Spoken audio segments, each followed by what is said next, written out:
Welcome back to Harry's Cosmos, where the wizarding world never quite unfolds the way the books remember it. Today's story: what if Harry and Hermione awaken as the true masters of magic? Before we dive in, do go ahead and smash that subscribe button and ring the bell so a brand new adventure never slips past you. Comfortable? Then let's begin.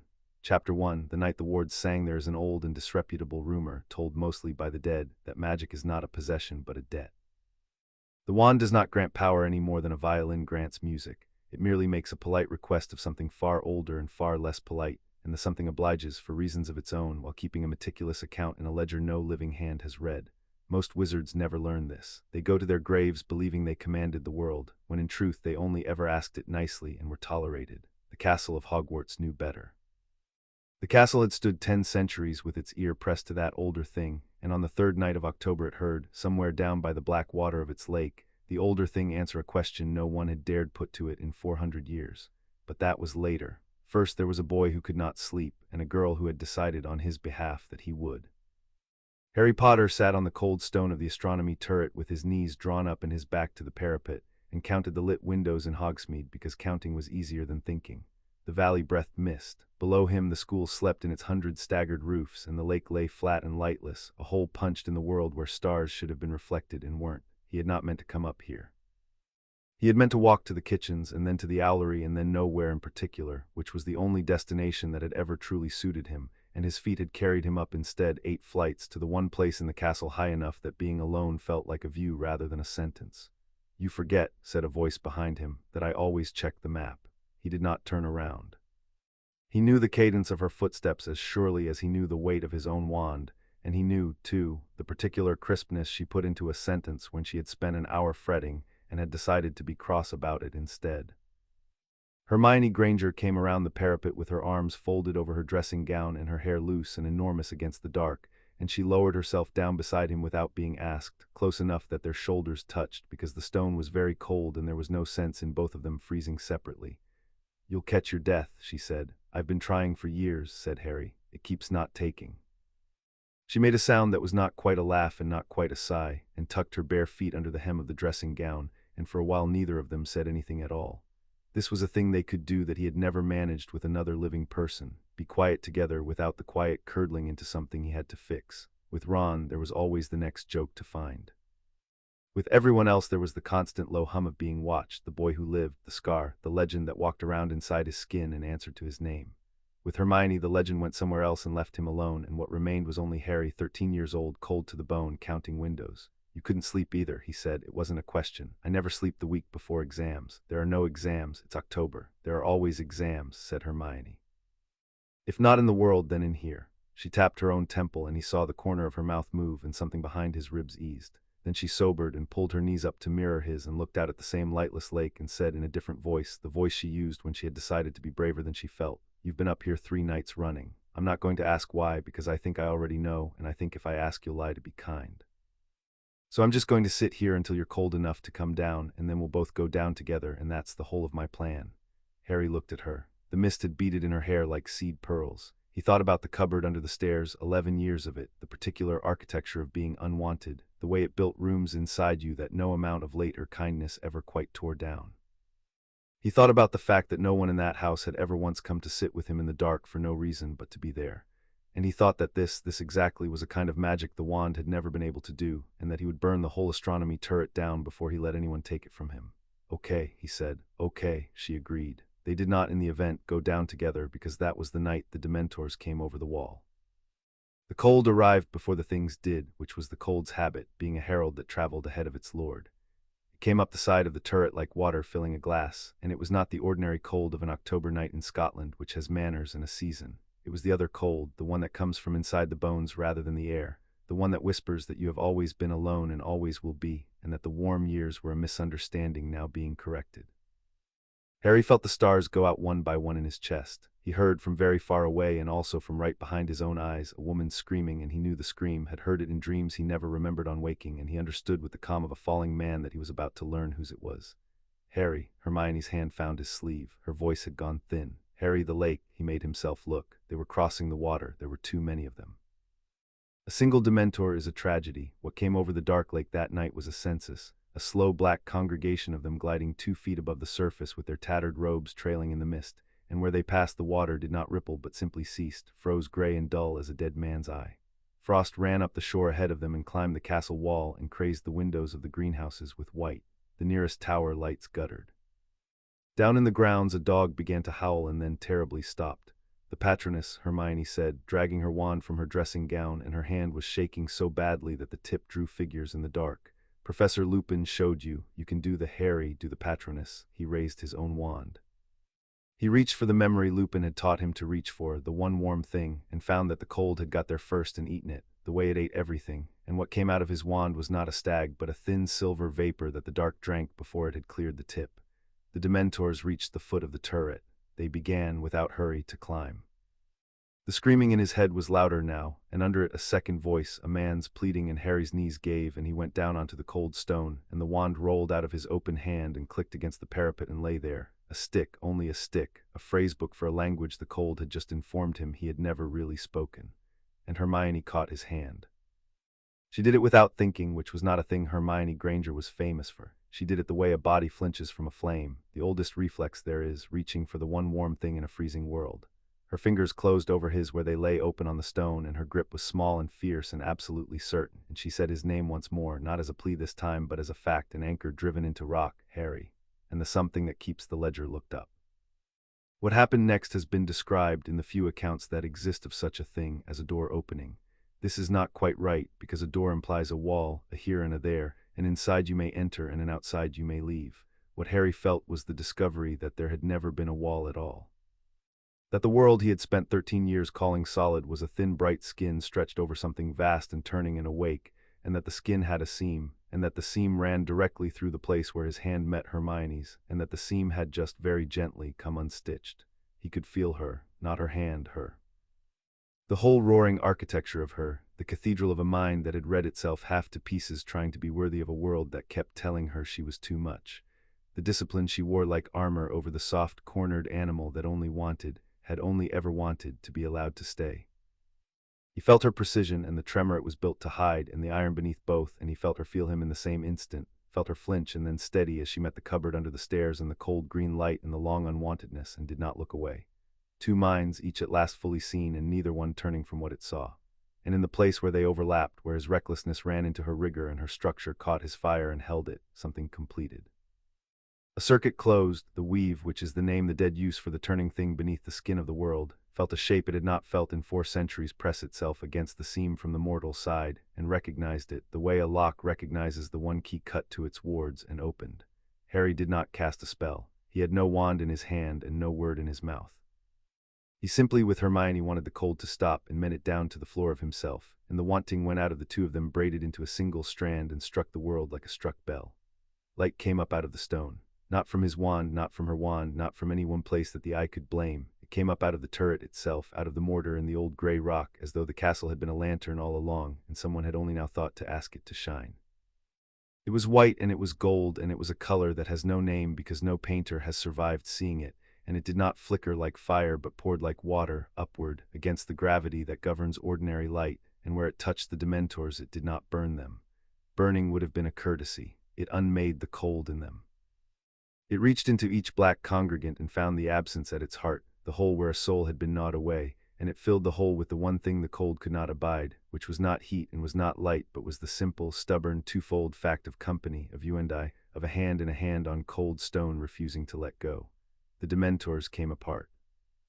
They did not flee, they unspooled, robe and frost and screaming alike, like ink dropped backward into the bottle, and the lake below thawed in a single rushing exhale, and the stars came back into the water, and the woman in Harry's head stopped screaming and for one impossible held breath, laughed. Then it was over, and the two of them were lying tangled on the floor of the astronomy turret in the ordinary dark, both wandless, both shaking, both intact, their hands still locked together so tightly the knuckles had gone white, while the last of the impossible light drained back down into the stones that had loaned it. For a long moment the only sound was the wind, and their breathing, fast and ragged and exactly synchronized, in and out, 2 bellows worked by one hand. "Harry," Hermione whispered. Her voice came out cracked clean down the middle. "Harry, what did we just do?" He stared at the ceiling. Far below, the lake lapped its shore, ordinary as a Tuesday. His wand lay where it had fallen 3 feet away, untouched, irrelevant. He became aware that he was grinning, a wide and frankly disreputable grin, the grin of a man who has fallen off a cliff and discovered on the way down that he can fly, and that the discovery has not yet been interrupted by the question of how one lands. "I have absolutely no idea," he said, and Hermione, who in 13 years had never once in her life been comfortable with that sentence, looked at their joined hands and then at him and began helplessly to laugh. They sat up slowly, the way one sits up after an accident, taking inventory. Harry's fingers, when he finally uncurled them from Hermione's, had gone white cold at the tips, the skin there shaded toward the blue-gray of frost nip, and when he flexed them they ached down to the bone. Hermione had the same marks on the same fingers, a perfect mirror, two hands that had reached into one fire and been bitten in the very same place. "That wasn't there before," she said, holding her hand up against the returning stars. Her teeth had stopped chattering. She had gone instead very still and very quiet, which he had learned to recognize as the most dangerous condition a person could be in, because it meant Hermione Granger had stopped flinching from a thing and started circling it, and a curious Hermione was a force that bent the world to fit her questions. "Harry, the cold, when it happened, did you feel it take something?" He thought about the warm memory Lupin had taught him to hold, the one the Dementor had eaten before he could cast. For it now, it was there intact, but there was a stillness around it, a faint frost-rimed quiet like a photograph found in the cold ground, the image perfect and the warmth gone out of it forever. And there was something else missing too, something he could not name precisely because it was the kind of thing you only knew by its absence, a span of time perhaps, or a small piece of who he had been an hour ago, paid out and not coming back. "Yes," he said slowly, I think it cost something. Not the Dementors, the other thing, the light, it came out of us, but it didn't come out of nowhere." "Nothing comes out of nowhere," Hermione said, and there it was again, the curiosity catching like a struck match in the dark, burning the last unsteadiness out of her voice. "That's the whole point, that's conservation. You can't make energy, you can only move it, and you can't move that much energy. And that wasn't energy, Harry, that wasn't a spell. I've read every spell in the standard book of spells and the restricted half of the library besides, and there is no spell that does what that did. You can't do that for free. Something paid, our hands paid a little." She turned the frostbitten fingers in the starlight. "But that wasn't all of it, there was more. I felt the rest go out of me and I don't even know what it was." "Then how do you know it's gone?" "Because there's a hole shaped like it," she said simply, and that quieted him. They found their wands. They did not, by unspoken agreement, attempt to use them. Some instinct older than the day told them both that to lift a wand now, after that, would be like trying to write a letter with the stub of a pencil after standing in the presence of the printing press. That the wand had not stopped working, but that they had, for one searing minute, learned what it was a translation of, and that you cannot unlearn a thing like that. Harry slid his into the pocket of his pajamas and felt it there, inert and faithful and suddenly very small, and was sorry in a way he could not have explained, the way you are sorry for a kind teacher you have outgrown. "We can't tell anyone," he said. Hermione looked at him sharply. This was, after all, Hermione who reported, who raised her hand, who believed in the orderly machinery of authority the way Harry believed in nothing at all, and he expected an argument. He got instead a long silence, and then a nod so grave it chilled him more than the Dementors had. "No," she said, "we can't." She drew her dressing gown tight around herself and stared down at the thawed and ordinary lake. "I've been thinking the whole time we've been sitting here about who I would tell and what they would do, and I can't find a single answer I like. If we tell Professor McGonagall, she tells the headmaster. If we tell the headmaster," she stopped. "What?" "I don't know," Hermione admitted, and the admission cost her visibly, a woman conceding territory she had never in her life surrendered.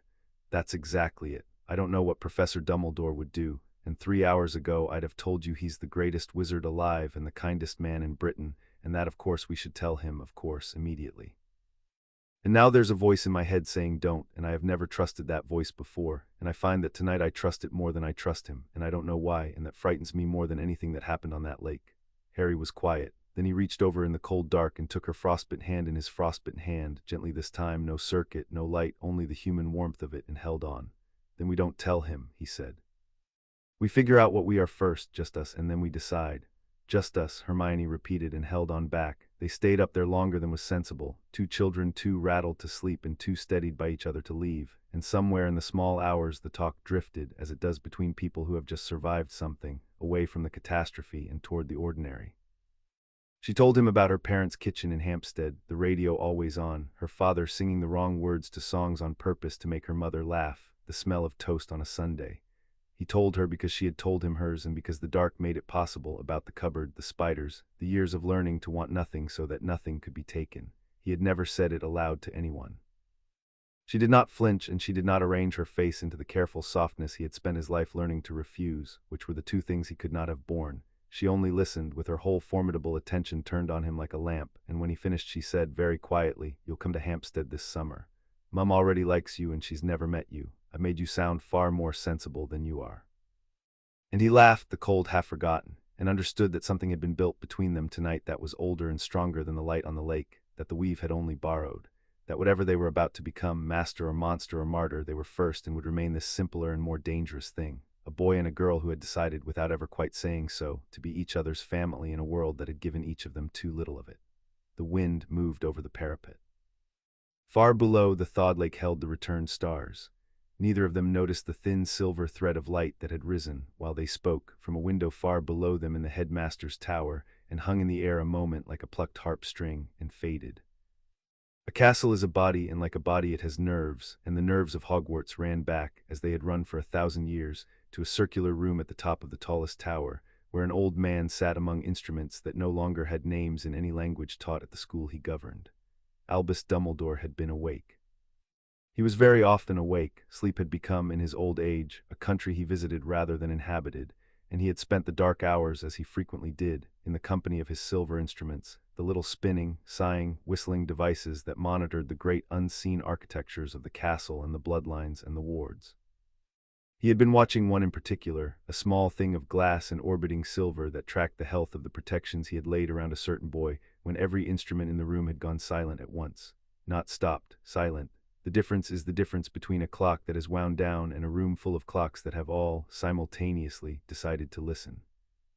Then one of them, the oldest, a battered silver mechanism shaped something like an astrolabe and something like a human ear, which had stood on that shelf since before the founder's bones were dust and had never once in his memory or in any recorded memory done anything at all, had begun very softly to sing. It was a single sustained note, pure and cold and unbearably old, and it was the note that a wineglass makes when a wet finger circles its rim, if the wineglass were the size of the sky. Dumbledore had risen from his chair. He had crossed the room. He had stood before the singing instrument with his long fingers hovering over it, not quite daring to touch, and his face, which 4 generations of students had learned to read for the famous twinkle, had emptied of everything but a stillness that would have stopped the heart of anyone who knew him, because in 115 years of a life crowded with perils, Albus Dumbledore had been afraid perhaps 4 times, and this was the 4th. He knew what the instrument was. He had read of it once, long ago, in a book that the Ministry did not admit to owning, in a chapter that the Ministry had tried very hard to make sure no living person would ever read, in the company of a beautiful and brilliant friend with whom he had once dreamed of remaking the world and who had taught him, at terrible cost, exactly how such dreams ended. The instrument had a name in that book. The note it sang had a name. And the thing the note meant, the thing that was even now unspooling its consequences down in the dark by the water, had a name too, the oldest and most forbidden name in the discipline, a name that had been struck from the curriculum and the histories and the very vocabulary of the wizarding world 400 years before, on a night of fire that the survivors had agreed, by treaty, never to speak of again. "No," said Dumbledore to the empty room, to the singing instrument, to the turning thing beneath the skin of the world. "Oh no, not here, not now, not them." The instrument sang on, indifferent to his preference, as the old and disreputable things always are. He let his hand fall. There were facts he had spent 50 years declining to think about, and they came to him now in good order, the way unwelcome guests always know to arrive together. The first fact was that beneath the lowest level of the Ministry of Magic, behind a door that the Department of Mysteries did not list on any plan and did not admit to guarding, there hung a silence that had been laid 400 years ago to cover a wound, and that the unspeakables who tended it called, in their dry and bloodless way, the proscription. The second fact was that the men and women who kept the proscription did not, by ancient and unbreakable charge, permit a conquered to live, that they had hunted the rare awakenings across 4 centuries with the patient thoroughness of a gardener pulling a weed before it could seed, and that they would, the moment they heard the note that was even now filling his tower, begin to move. The third fact, the one he had spent his whole long life arranging not to look at directly, was that he had once held the relevant book in his own 2 hands, in a sunlit room in Godric's Hollow, with a golden head bent close to his, and a voice he had cherished past all sense saying, "But think, Albus, of what 2 could do that 1 never could, think what we could mend." They had not mended anything. They had broken a great deal, and one of the things they had broken was each other, and Albus Dumbledore had concluded, in the long cold decades since, that the great old terrible power was best left sleeping, for the same reason one does not wake a lion to admire its teeth.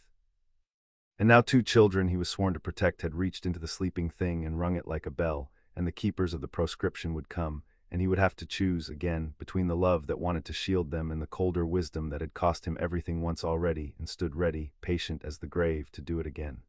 He stood with it a long while.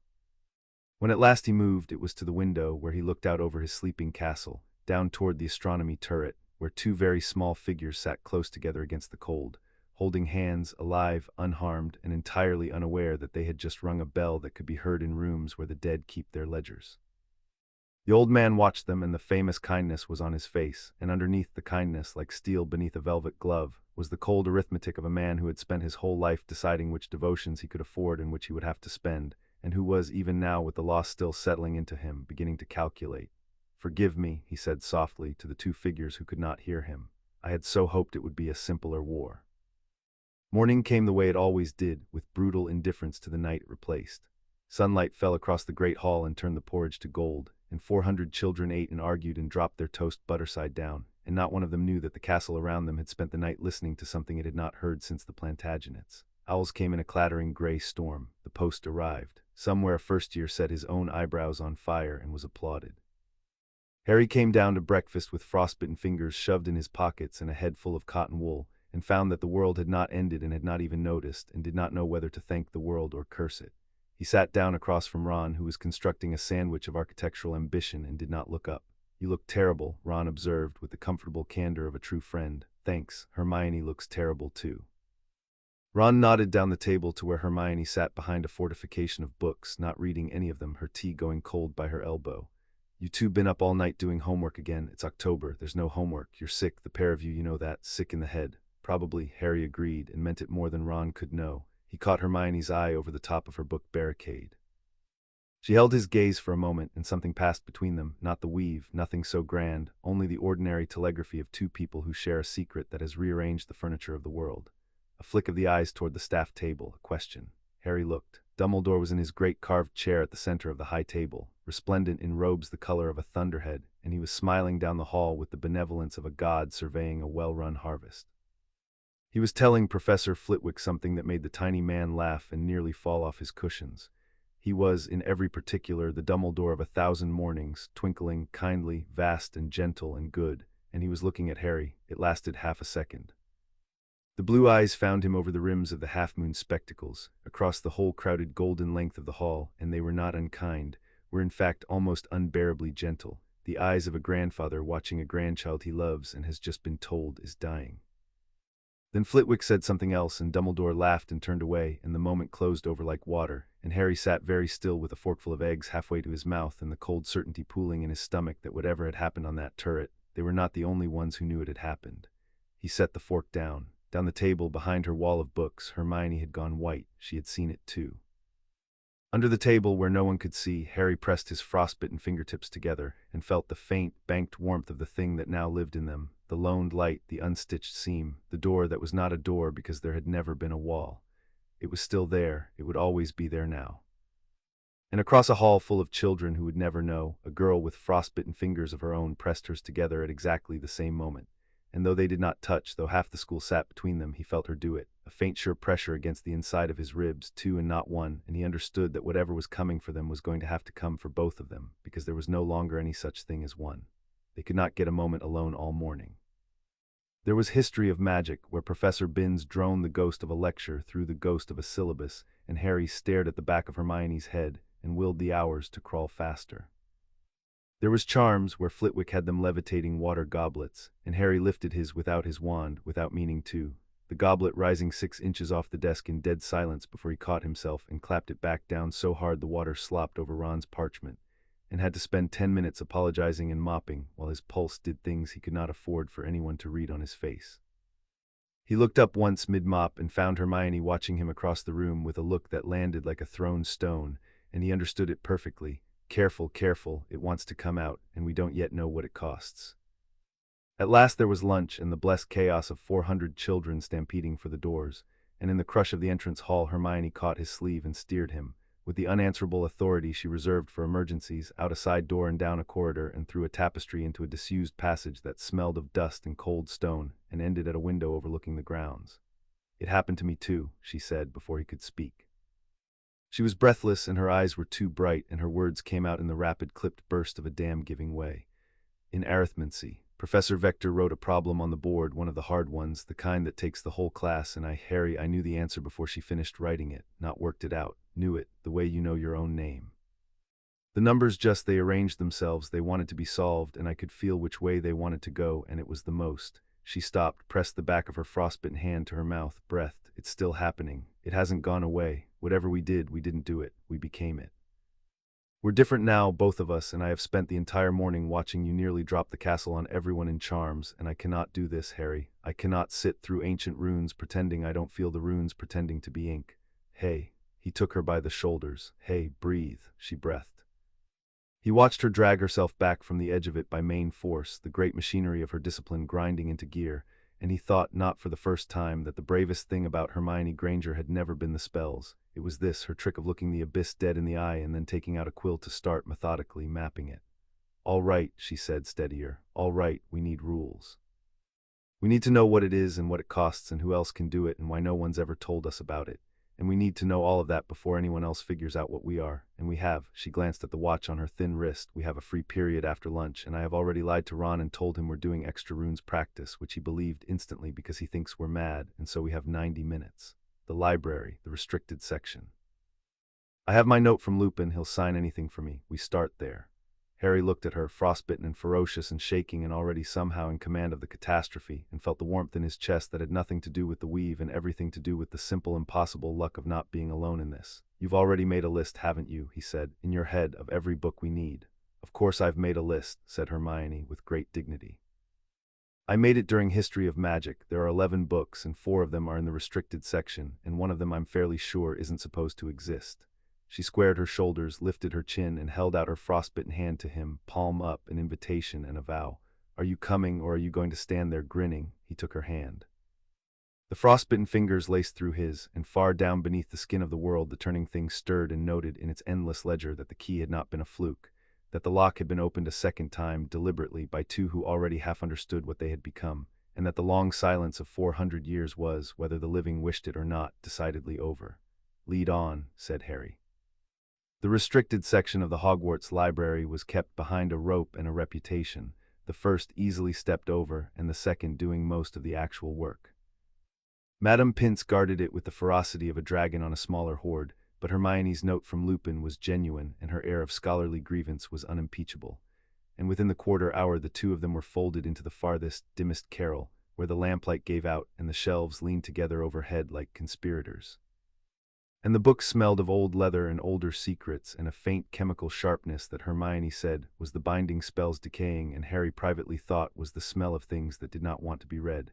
She had been right about the list. She was, infuriatingly and reliably, right about most things.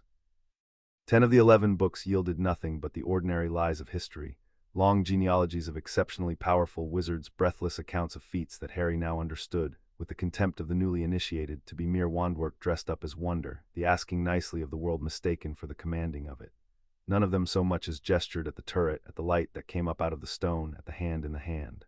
It was the 11th book that did not want to be opened. It was thin and black and untitled, and Hermione had found it not on the shelf where the catalogue swore it lived, but behind that shelf, fallen or hidden in the gap against the wall, furred with the dust of decades, its cover cold to the touch in a way that had nothing to do with the temperature of the room. When she lifted it, the lamp guttered. When she set it on the table seemed to lean away. And when she opened the cover, the first page was blank, and the second page was blank, and every page was blank, a whole book of nothing, until Harry, leaning over her shoulder, set his frostbitten fingertips on the empty paper out of an impulse he could not name, and the blankness drank the cold light out of his skin and gave back, in letters that wrote themselves across the page in a hand 4 centuries dead, a single word. Conquered. Hermione made a sound. Harry did not move his hand. The letters kept coming, unspooling down the page in that ancient sloping script, faster now, as though the book had waited 400 years for fingers cold enough to read it and did not intend to waste the opportunity. You who read this have done what cannot be undone, the book wrote. You have closed the circuit.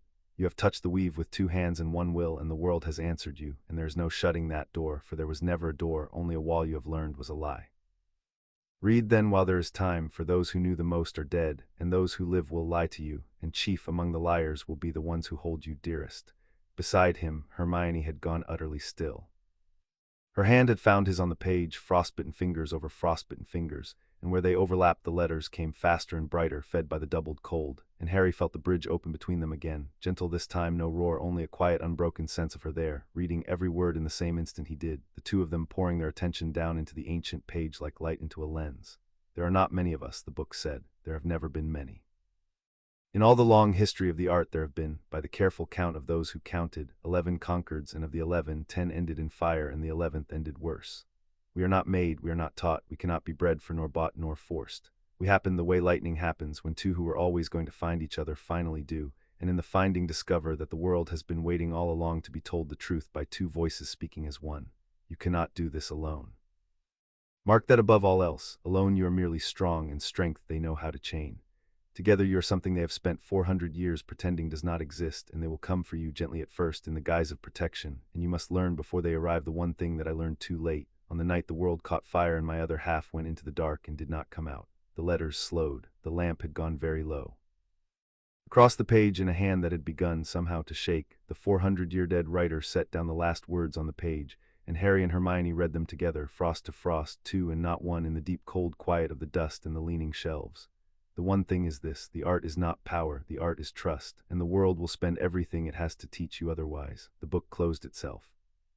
The letters were gone when Hermione, with shaking hands, opened it again. The pages were blank, the cold light spent, the door shut for now.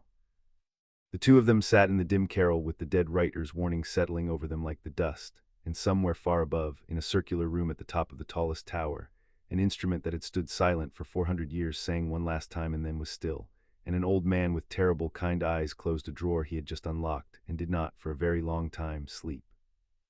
Chapter 1 End Chapter 2 The Ledger. A wise man once observed that the universe keeps no secrets. It merely files them where no one thinks to look, behind a door marked boring, in a corridor on the 7th floor, opposite a tapestry of a man being clubbed by the very trolls he had hoped to teach ballet. It was here, 3 nights after the lake, that Harry Potter walked past a blank stretch of wall 3 times with a particular thought held very firmly in his head, and a door appeared that had not been there a moment before, and behind it a room that the castle, in its long-suffering patience, had assembled for the express and unprecedented purpose of letting 2 children learn how to break the world without being overheard. "It's bigger than I asked for," Hermione said, stepping in behind him. She had her arms full of parchment and a face arranged for business. The room had given them a stone floor wide as a courtyard, walls bare and gray and hung with nothing, and at the far end a single high window pouring down a column of moonlight that fell precisely where a person might stand to be examined. "You asked for somewhere to practice," said Harry, "and somewhere we couldn't break anything important. I think it heard you. I think it heard us." She set the parchment down on a table that appeared, unbidden and apologetic, at her elbow, and uncapped her ink, and looked at him across the empty gray expanse with the level steadiness she brought to the start of every experiment and most disasters. "Right, ground rules," we agreed. "Small things first, one variable at a time, and we write down everything, because if we're going to do something no living person has done in 400 years, I refuse to do it stupidly. Define small." She considered, then she took a sickle from her pocket, the dull silver coin worn smooth at the Queen's nose, and set it on the floor between them in the column of moonlight, and stepped back to the edge of it. "Lift it," she said. "No wand, don't think about the spell. The book said the spell is the translation, and we don't need the translation anymore. Just want it up the way you wanted the cold to stop, and we'll see what it costs." He looked at the coin. 3 nights ago this would have been impossible, and a week ago it would have been madness, and a year ago he had been a boy in a cupboard who flinched at the sound of a key. He reached out a hand, not because he needed his hand, but because the gesture gave the wanting somewhere to point, and he thought up. The sickle did not so much rise as remember that down had only ever been a suggestion. It lifted clean off the stone, turning slowly, throwing a coin of pale light wheeling around the walls, and hung at the height of his eyes, and Harry felt the cost arrive in the same instant, modest and exact, a small withdrawal from an account he had not known he kept. The taste of his aunt's kitchen on a particular Sunday gone, a memory he would never be able to find again because there was no longer a place in him where it had been filed. "It's up," he said, and his voice came out rougher than he meant. What did it take, a Sunday? He let the coin down gently, and it kissed the stone and lay still. "Nothing I'll miss, nothing good," he flexed his hand. "It's like reaching into a till. You take the thing you want, and the drawer takes its tax, and you don't get to choose which coin it grabs." Hermione was already writing, her quill scratching fast across the parchment, and she did not look up, but her free hand came out and found his wrist and held it a moment, 2 fingers against his pulse, a thing she had started doing without either of them remarking on it, a private custom of checking he was still entirely there. "That's the ledger," she said. "That's what the book meant, conservation, but for souls." You can move anything, you can do anything, but the world keeps double entry books and it always balances. The question is whether we can choose the currency. She tapped the quill against her teeth. Do it again, but this time decide what to spend. Pick something cheap and offer it before the drawer can choose. Let's find out if the tax is negotiable. They worked for 2 hours, and at the end of it they knew 4 things they had not known at the start, which Hermione printed at the top of a fresh sheet in the neat capitals she used for conclusions she intended to stake her life on. The first was that the toll could indeed be paid in chosen coin, if you were quick and clear and offered before you reached. Harry learned to lay down a thing he didn't want, a dull afternoon, a forgotten song, the precise shade of the Dursleys' downstairs carpet, and the world would take the offering and leave the rest of him alone.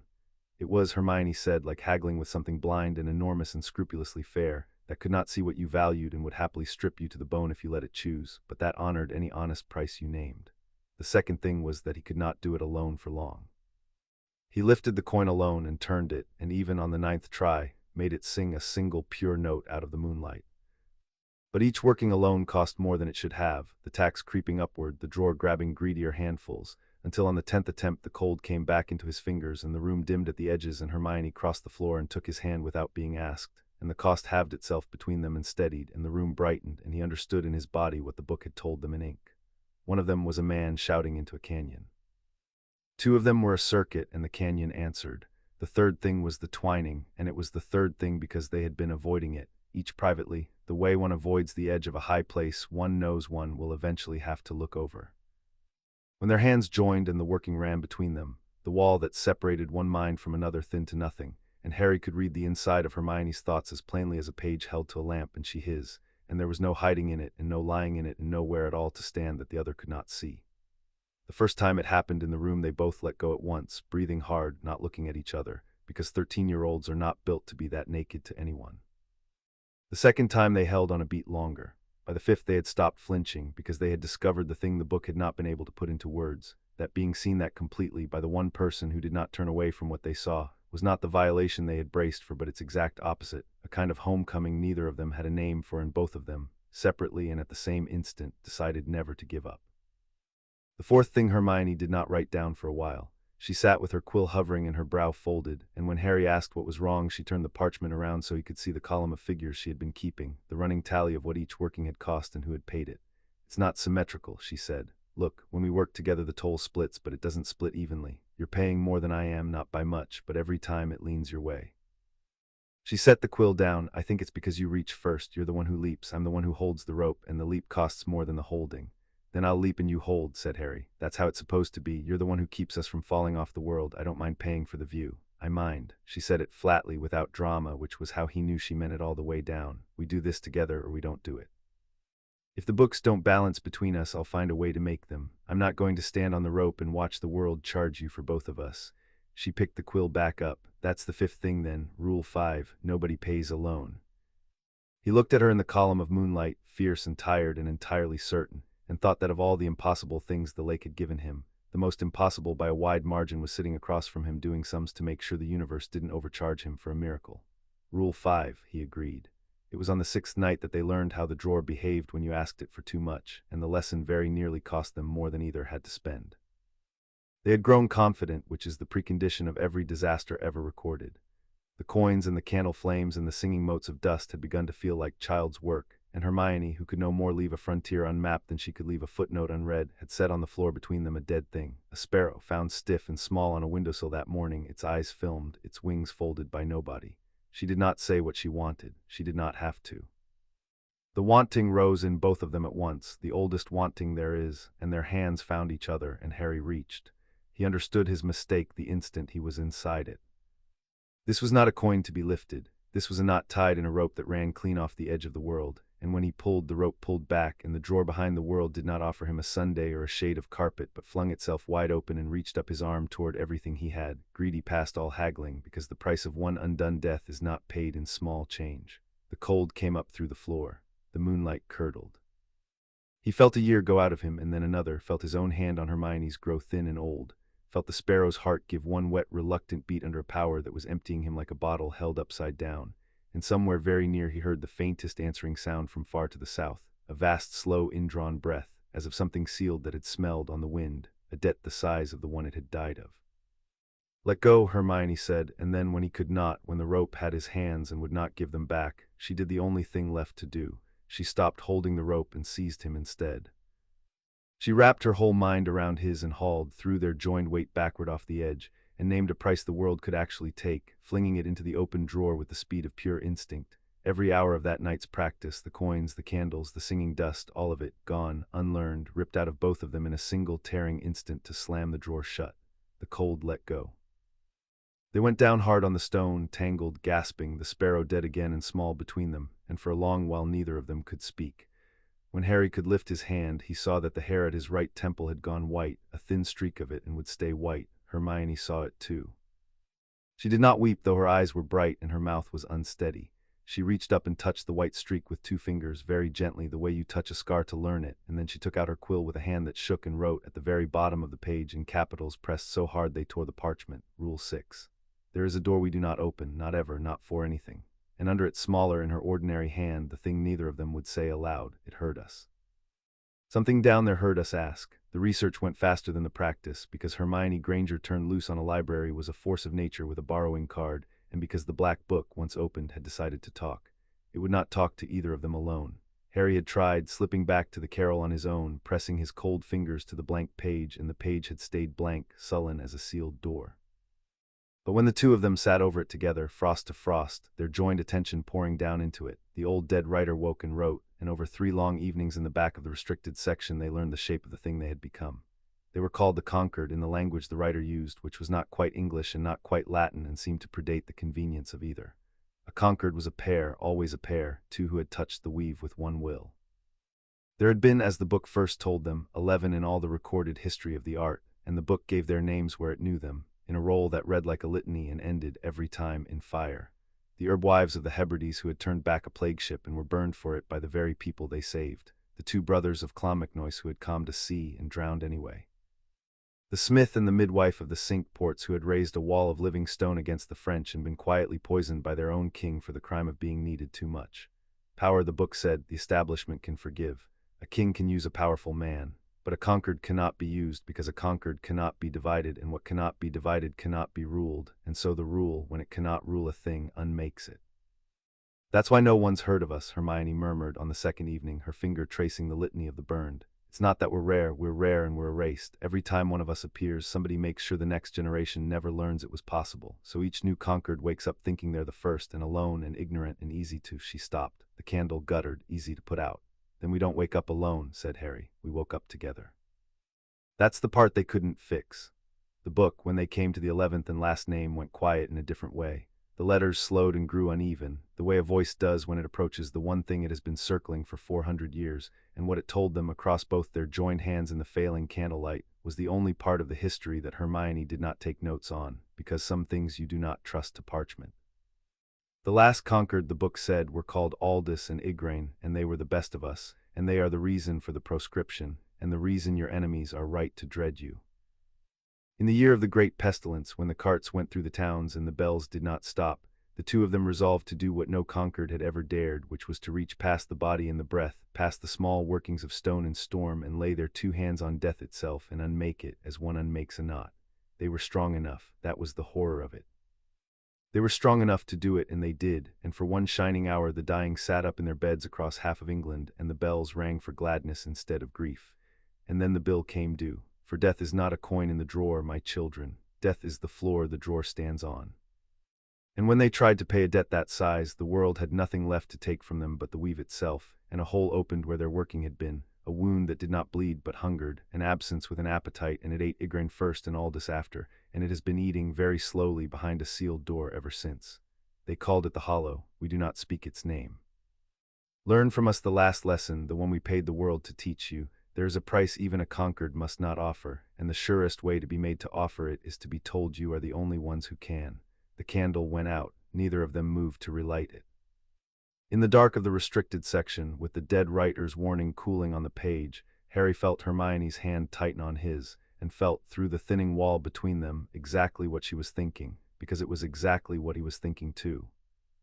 That somewhere far to the south, under a building full of men in gray, the last great mistake of the last great conquered was still hungry and still waiting, and that the men in gray had spent 400 years making sure no one ever grew strong enough to either feed it or heal it, and that the two of them, holding hands in the dark, had just become the first people in 4 centuries with the power to do either. It was Hermione who insisted on the warmth, which surprised exactly no one who knew her and would have astonished everyone who didn't. "We can't only do this," she said on the night after the research, shutting the black book with a decisiveness that meant the subject was closed for the evening.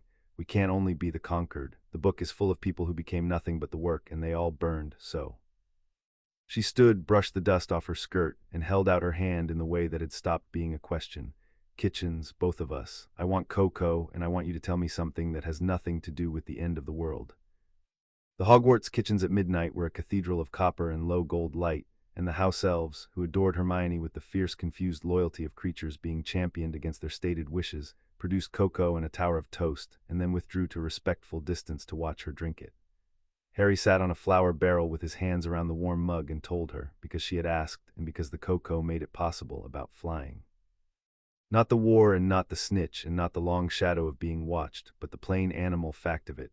The first time he had pushed off the ground and felt the broom answer, and understood that there was at least one place in the world where his body knew exactly what to do without anyone's permission. She listened with her chin on her fist and her eyes half closed, and when he finished she told him about the night her parents had taken her to a planetarium when she was 6 and the dome had gone dark and filled with stars, and how she had wept not from sadness, but because she had not known until that moment that the universe was that big and that she was allowed to want to understand all of it. "That's the thing nobody gets about me," she said into her cocoa. "They think I read because I'm frightened of being wrong. I read because the world is enormous and I refuse to die having seen only the corner of it they handed me."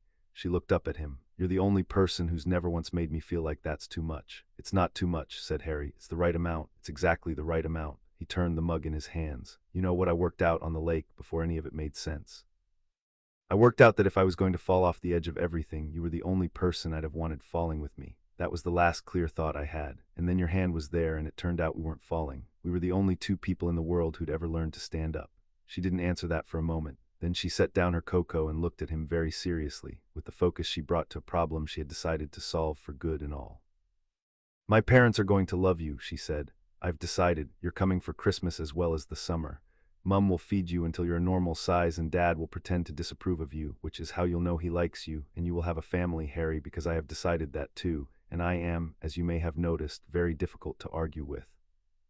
He looked at her and at the copper light and at the absurd improbable safety of a warm kitchen at midnight with the one person who had ever chosen him on purpose, and discovered that there was a kind of cost the world charged that he was happy for once to pay, the cost of caring this much about losing something. He had spent 11 years making sure he wanted nothing. It had kept him safe and it had kept him hollow, and he was done with it. "You're impossible to argue with," he agreed, "so I won't. Christmas then, and the summer, and every holiday after until your dad runs out of ways to pretend." In the corner, a very old house elf wiped its enormous eyes on a tea towel and was sternly ignored by all the others. The trouble with becoming the truest thing in a room is that the room notices. They had agreed to be careful, and they were careful, and it was not enough because the new sense did not always wait for permission. It happened in defense against the dark arts on a gray Thursday with a boggart. Professor Lupin had set the old wardrobe rattling at the front of the class and was sending students up one at a time to face it, and the thing inside had been a giant spider and a banshee and a mummy, and for poor Neville, a rather unconvincing Professor Snape in a feathered hat. Then it was Hermione's turn, and the wardrobe opened, and the boggart reached into her and found the thing she dreaded most, and it was not a spider. It was Harry, lying still and gray and frost-grimed on a stone floor, a thin streak of white in his hair, not breathing, dead of a price he had paid alone. She did not cast the charm. She forgot the charm existed.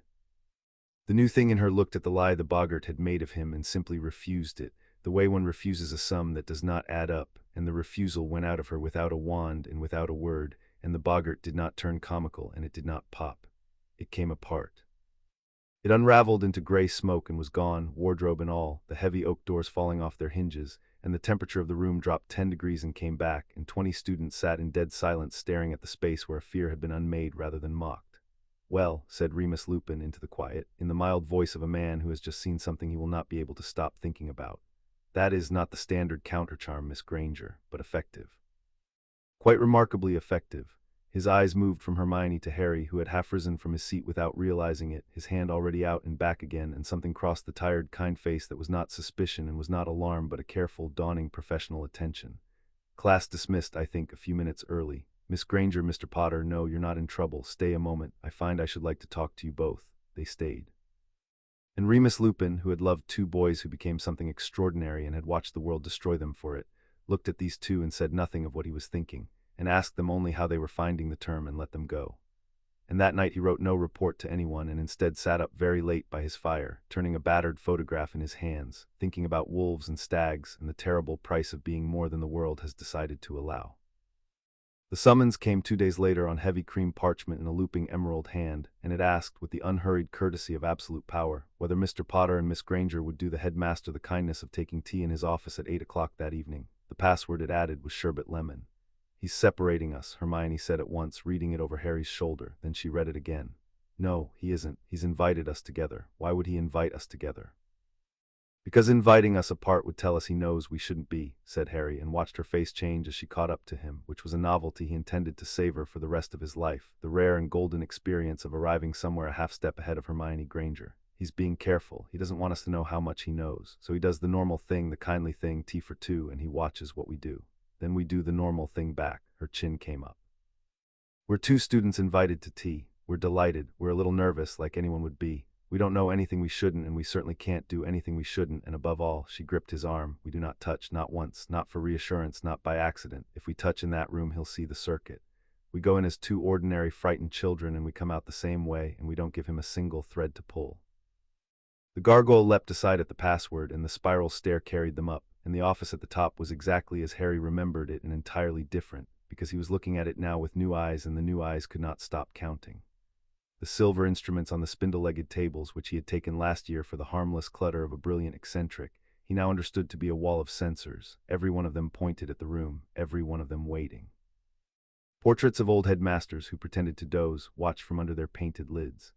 And in the center of it, behind a desk the size of a rowing boat, with Fawkes the Phoenix drowsing in a bath of his own light and a dish of sweets set out with terrible hospitality, sat Albus Dumbledore, who rose to greet them with both hands outstretched and a warmth on his face that would have melted the heart of anyone who had not read, 3 days before, exactly how much that warmth was capable of costing.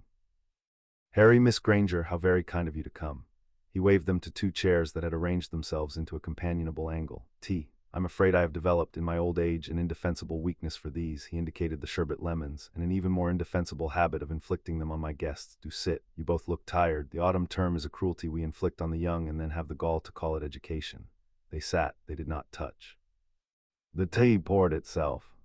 And for 20 minutes Albus Dumbledore was the most charming man in Britain, and asked after Harry's summer and Hermione's classes and the Gryffindor Quidditch prospects, and told a long, delightful story about a Welsh green dragon and a bishop, and watched them, the whole time, with eyes that twinkled over the rims of his spectacles and never once stopped measuring. And Harry, sitting very still with his hands wrapped around a teacup so he would not be tempted to reach for the hand he could feel 6 inches away, understood that they were being weighed. I confess, said Dumbledore at last, setting down his cup with the air of a man arriving, regretfully, at business, that my invitation was not entirely innocent. An old man's invitations rarely are. It is one of the few pleasures left to us. There was an event some nights ago. A disturbance in the protections of the school out by the lake. The wards recorded it as wards do, and the recording was, he paused, choosing the word as a surgeon chooses an instrument, unusual. I have been asking quietly whether any of my students might have been abroad that night and might have seen something. I ask you two in particular because you have a certain talent between you for being where the interesting things happen. The twinkle held, the steel underneath it did not move. Were you by any chance out of your beds on the 3rd of October? The portraits had stopped pretending to doze. Fawkes had opened one dark eye. The silver instruments, Harry would have sworn, leaned an inch closer. We were on the astronomy turret, said Hermione, and Harry's chest seized until he heard the rest of it. I'm sorry, Professor, we know we shouldn't have been. Harry couldn't sleep and I went to find him and we lost track of the time, and then it got cold, horribly cold, and we saw there were dementors down by the lake, a lot of them, and then there was a light and they went away. We didn't do anything. We didn't know what to do. We just held still and hoped it would stop, and it stopped. She had pitched it perfectly, the truth, all of it, every verifiable fact, arranged around the single hollow place where the lie would go, the lie of omission, the lie that said we held still rather than we held hands and unmade them. Was it you, sir, the light? We hoped it was you. It was, Harry thought, magnificent. She had given him everything and confessed to nothing, and she had ended by handing him the easy exit, the flattering explanation, the chance to say, yes, it was me, you're quite safe, and close the matter.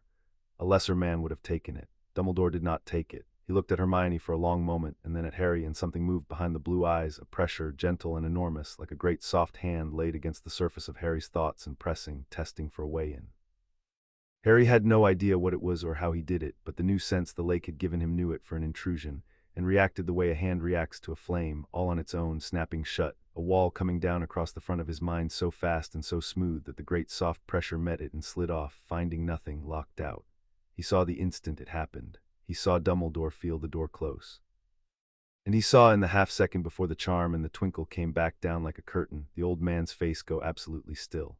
"It was not me," said Dumbledore quietly. "No, that is rather the difficulty." He folded his long hands on the desk. "I am very glad you are both unharmed. You did exactly the right thing. One does not fight that particular cold, one endures it and waits for help, and you waited well. I shall say no more about the lateness of the hour." He smiled, and it was a good smile, a kind smile, and it did not reach the place where he had just been refused entry to a 13-year-old's mind. "Do take a sherbet lemon for the walk. The stairs are long, and the castle at night can be a lonely place for the young." They took the sweets. They thanked him. They left, not touching, two ordinary tired children, and the gargoyle closed behind them, and they walked the long stone corridor in silence until they were 3 turnings away and certain of being alone, and then Hermione stopped and put her back against the wall and let out a breath that shook. "He tried to get into your head," she said. "I know. You stopped him. You didn't even know how, and you stopped him." She was staring at him, and there was something new in her face, the particular bright vertigo of a hypothesis confirmed. "Harry, that's Albus Dumbledore. He's the finest legilimens alive. People say he can read you across a room without trying, and you shut him out without a wand and without a word and without the faintest idea what you were doing because the thing in us did it for you." She pressed the heels of her hands to her eyes. "We are so far past anything I understand, and he knows it. He knows it wasn't him by the lake, which means he knows it was something, and now he knows that whatever it was, it's strong enough to lock him out of a child's mind over a cup of tea. We didn't fool him. We confirmed everything he feared." Harry took her hands down from her eyes carefully, both of his around both of hers, here in the empty corridor where it was finally safe to touch, and the circuit hummed awake between them, quiet and warm, and he felt her steady under it the way a struck string steadies when a second string is tuned to it. "Then we stop hiding what we are," he said, "and we start getting good at it, faster than he can decide what to do about us. He's careful, Hermione, you said it yourself. He didn't move against us tonight. He took our measure and he sent us off with sweets because he hasn't worked out yet whether we're a danger or a weapon or a child he's fond of, and while he's deciding we have time." His grip tightened. "We use it. We learn everything. We get strong enough that when he does decide, it's not his decision to make." Albus Dumbledore sat alone in his office for a long while after they had gone, watching the door, while his tea went cold and Fawkes watched him with the patience of a creature that had seen him make difficult choices before and would, with luck, see him make a great many more. He had felt the wall come down in Harry's mind. He had been refused entry to a 13-year-old's thoughts as easily and as absolutely as he himself might refuse a first-year's attempt to pick the lock on his office, and he had not in all his long life been refused like that by anyone but one, in a sunlit room in Godric's Hollow, before the world went wrong. The Granger girl had lied to him beautifully, with the truth, which was a craft he respected because it was his own. And the two of them, sitting 6 inches apart for 40 minutes, had not once touched, which a careless man would have read as nothing, and which Albus Dumbledore read as the most damning evidence of all, because it meant they understood the circuit and were guarding it, and were therefore not two blundering children stumbling into something too large for them, but a conquered, awake, disciplined, and already learning to fight. He rose at last and crossed a cabinet behind his desk, and laid his hand against the wood, and spoke a word that had not been spoken aloud in the castle for 40 years. The cabinet opened. Inside, behind the front rank of harmless curiosities he kept there for show, was a drawer that did not appear when the cabinet was opened by anyone else, and in the drawer was a single envelope, gray, unmarked, sealed with a blob of wax bearing no crest, only the impression of a thumb. He took it out and held it, turning it over, and did not open it, because he knew exactly what it said. It was addressed to the hidden office in his own hand, written 40 years ago against precisely this night, and it required only his signature and an owl to deliver into the gray corridors beneath the ministry the one piece of information that the keepers of the proscription had failed for 400 years to acquire on their own: a name, 2 names, a place. The location of a living conquered, served up to the people whose ancient and unbreakable charge was to make sure that no living conquered stayed living for long. He had written the letter 40 years ago believing it was a kindness, a mercy, a quick, clean end administered by people who knew how, before the great old power could turn on the children who carried it, as it had turned on Igraine, as it had turned on the golden head in the sunlit room. He had told himself it was the wise thing. He had told himself that for 40 years. From the wall, the portrait of a former headmaster, a thin, black-bearded man with a clever, cruel face, opened its painted eyes.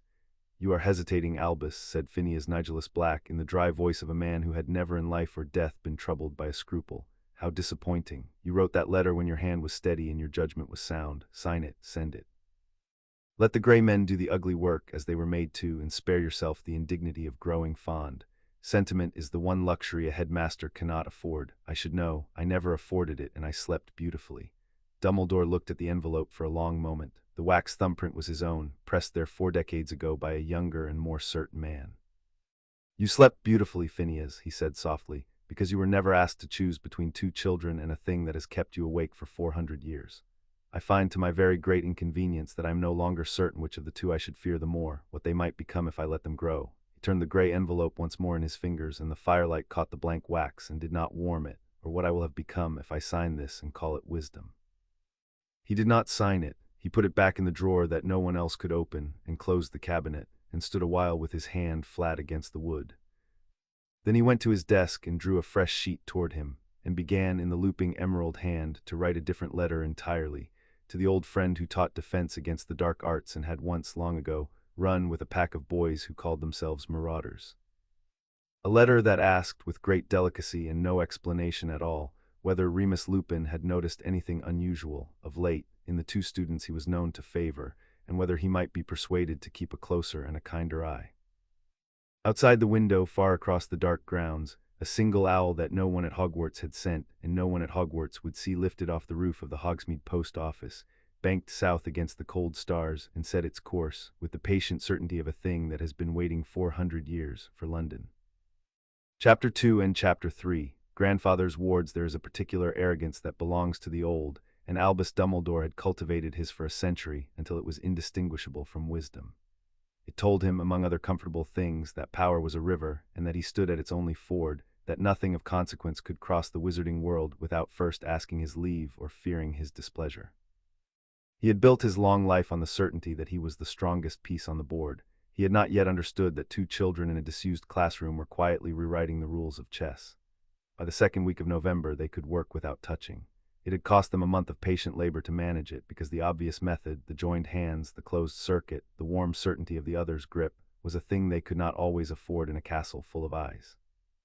So Hermione had reasoned, in the methodical fashion that had carried her through every wall the world had ever put in front of her, that if the circuit was real, then the hands were only its crudest expression, a wire where a tuning would serve, and that 2 instruments tuned to each other did not need to be lashed together to sound the same note. They practiced it in the room of requirement across the width of the courtyard floor, standing at opposite ends of the moonlight, reaching for each other not with hands, but with the particular attention they had learned to call the twining, until the bridge hummed taut across the empty air between them and the working ran along it as cleanly as if their fingers were laced. There Hermione breathed the night it first held, and across 40 feet of cold stone Harry felt the word arrive inside his own chest a half-second before the sound of it reached his ears. They had lifted between them without a wand or a word or a single point of contact, the entire stone table the room had provided, and turned it slowly in the air and set it down without a sound. The toll had come and gone, split clean down the middle, a fair price fairly paid, and both of them were still standing. "There, we don't have to be a chain, we can be a tuning fork. Harry, do you understand what this means? We can be a concord in the middle of a crowded room, and no one will ever see us touch." "It means they can't separate us," said Harry, and watched the same thought land in her, because they had both been circling it for weeks without saying it. That the one move the establishment had always used against a concord, the oldest move there was, the knife between the two, the wall, the ocean, the cell, had just been made useless. They learned other things in those weeks and wrote them all down, because Hermione's notebook had become a thing she guarded with her life. They learned that the twining had a range and that the range was growing. They tested it like surveyors mapping a coast, Hermione in the library, Harry on the Quidditch pitch, the bridge drawn fine as spider silk across half a mile of castle, and along it, faint but unbroken, the sense of her irritation at a careless footnote, the warmth that meant she had found a good one. They learned that they could pass a thought along it like a note slipped under a door, that Harry, who had never once been able to sit still inside his own head, could borrow the cool, ordered architecture of Hermione's and think, for a few minutes with her clarity, the world going suddenly quiet and legible the way a fogged window clears under a hand. And that Hermione, who had spent 13 years flinching from her own courage, could borrow Harry's and walk into a thing without first calculating the 40 ways it might end her. They tried one evening an experiment Hermione proposed in a voice carefully empty of how much it cost her to propose it. They each took down, deliberately, the last wall between them, opened the worst rooms, the cupboard and the green light for him, the years of being clever and friendless and too much for her, and let the other simply stand in the doorway and look. Nothing was unmade, nothing was solved. But when they came back to themselves, the rooms were a little less cold for having been seen, and they understood that this, too, was a kind of working, older than the weave, that left no toll and cost nothing and was, perhaps, the only magic in the world that gave more than it took.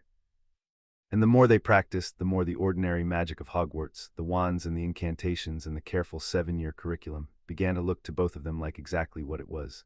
A children's alphabet taught to children by people who had been told all their lives that the alphabet was the whole of the language. The trouble, when it came in the most ordinary way imaginable, which is the way real trouble always prefers.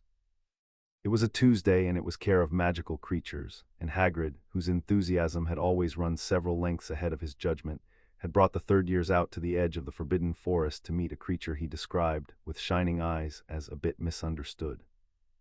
The creature was a quintape, which is misunderstood in roughly the manner a landslide is misunderstood, and it had not been as securely penned as Hagrid had promised the absent and trusting Professor McGonagall it would be, and when it came through the fence it came fast, 5 clawed legs and a great deal of unkind intention, directly at a knot of Slytherin students too startled to run.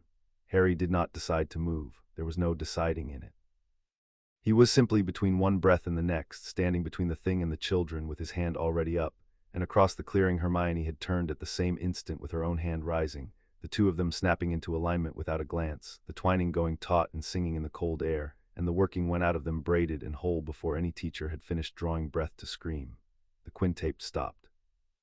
Not bound, not stunned, not flung back by any spell that Hagrid or the white-faced students would have recognized. It stopped because the two of them together reached into the simple, furious fact of its charge and unmade the wanting in it, smoothed the rage out of the creature the way one smooths a crease out of cloth, and the quintape sat down in the wet grass like a confused, enormous dog and began placidly to groom one of its 5 feet. The whole of it had taken perhaps 2 seconds. 40 students stood in absolute silence. Hagrid stood with his crossbow half raised and his mouth open, and Harry, lowering his hand, felt the toll arrive and pay itself out between him and Hermione, modest and shared, and understood in the ringing quiet exactly how badly they had just slipped. "Blimey," said Hagrid into the silence. "Blimey, you too, I never, what did you, blimey?" "Wandwork," said Hermione far too quickly. "Nonverbal, we've been practicing calming charms. Professor Lupin's been teaching us. It only works in pairs, you have to cast at exactly the same time. It's terribly advanced."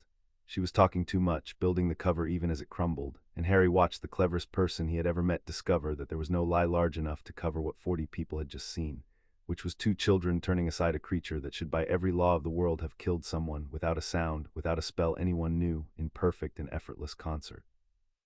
It would be all over the school by dinner, they both knew it, and it was.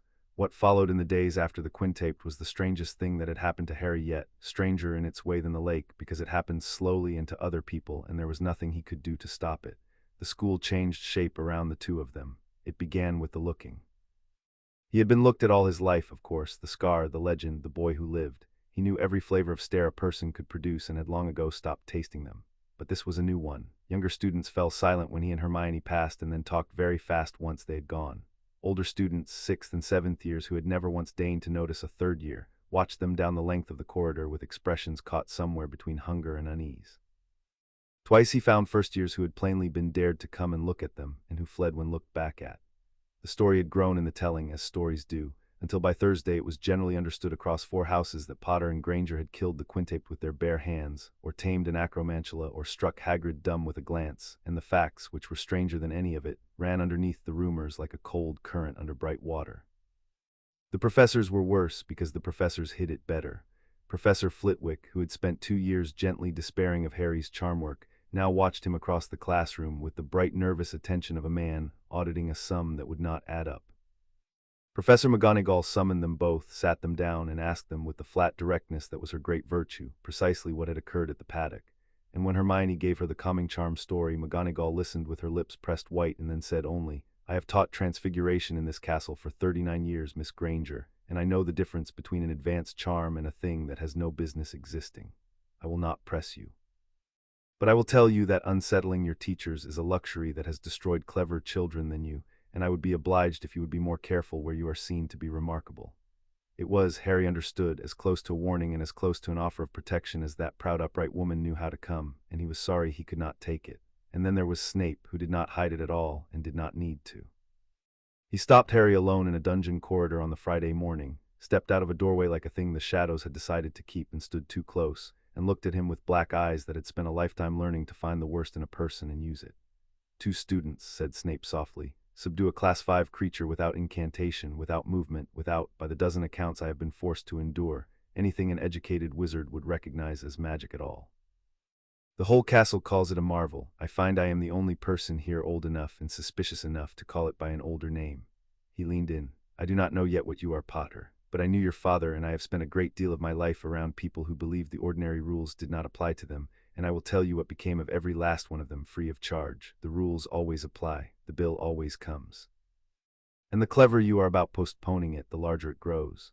He straightened, robes settling like folded wings. "I shall be watching. Do give my regards to Miss Granger. She at least has the wit to be afraid." He was wrong about that as it happened. Hermione had moved, in the space of a fortnight, entirely past the country where such things had any purchase over her, into the colder and clearer territory of a person who has counted the odds and decided to play anyway. But Snape was right about the bill and right about the rules, and Harry, walking away from the dungeons with the cold of the place clinging to him, understood that the inversion they had set in motion could not be taken back. That every adult in the castle who had once stood above them had felt the ground tilt that Tuesday, and that some of those adults would shield them, and some would want them gone, and at least one would already be writing letters. And that the two of them who had only wanted to be left alone to learn had become, without meaning to, the most important and most dangerous thing in a 1,000-year-old school. The summons this time was not on cream parchment, and it was not addressed to both of them. It came at breakfast 2 mornings later, a single curt note in McGonagall's hand, requiring Miss Granger and Miss Granger alone to present herself in the headmaster's office at 11 o'clock. Hermione read it twice and put it down very carefully beside her plate, and Harry, beside her, felt the cold understanding go through the twining between them before either of them said a word. "There it is," she said quietly. "There's the knife." She folded the note into a small hard square. "He's seen the Quintip story go round the school. He knows hiding us is finished, so he stopped trying to hide it and started trying to manage it. And the first thing you do if you want to manage a Concord is you take the two apart and you work on them one at a time." She looked at him and she did not waver, only watched him with the cold lit clarity he had come to lean on. "He's going to offer me something. Watch, it'll be reasonable. It'll be kind. It'll be the most sensible thing in the world, and the whole of it will be built to put a wall between us while making me believe the wall was my own idea. Then I'm coming with you. No." She caught his hand under the table, fast, hard. "No, Harry, think, if we both go, we've told him the tuning works at a distance, that we don't need to be in the same room. Let him believe the old rules still hold. Let him believe that splitting us up does something. I'll go alone, and I'll be alone as far as he can tell," and the whole time her grip tightened, and across the bridge he felt her steady and sure. "I won't be alone for one single second, will I?" "No," said Harry. "You won't. I'll be right here. I'll be right behind your eyes the whole time." So at 11 o'clock Hermione Granger climbed the spiral stair alone and sat down alone in the chair before the great desk and folded her hands in her lap. And 100 yards away in an empty Transfiguration classroom, Harry Potter sat with his back against the cold wall and his eyes half closed and the twining drawn out long and fine between them, and listened through her to every word. Dumbledore was gentle. He was always gentle. It was the most dangerous thing about him. He gave her tea she did not drink and spoke for a while of her marks, which were extraordinary, and of her future, which he painted in colors so warm and so wide that Harry, listening at second hand, felt the pull of it, the great seductive vision of a brilliant girl given every door in the world to open. "You are, I think," said Dumbledore, "the finest mind to pass through this school in 50 years. I do not say that lightly. I have known some formidable minds, and it is precisely because your gifts are so very great that I find myself concerned for you, Miss Granger. There is an opportunity I should like to put before you. The Academy at Beauxbatons maintains a program, very small, very select, for students of exceptional promise. A year abroad, the finest masters in Europe, languages, alchemy, the higher theory of magic, things we simply cannot offer you here. It would begin after the Christmas holidays." He let it settle, warm and golden and entirely reasonable. "I have already spoken to Madame Maxim. The place is yours if you wish it. I would not dream of compelling you. I only wish you to have every chance your gifts deserve." And there it was, the knife wrapped in silk, offered hilt first with a kindly smile. "France, after Christmas. A wall of silk and sea and the finest masters in Europe, and not one word anywhere in it about Harry Potter."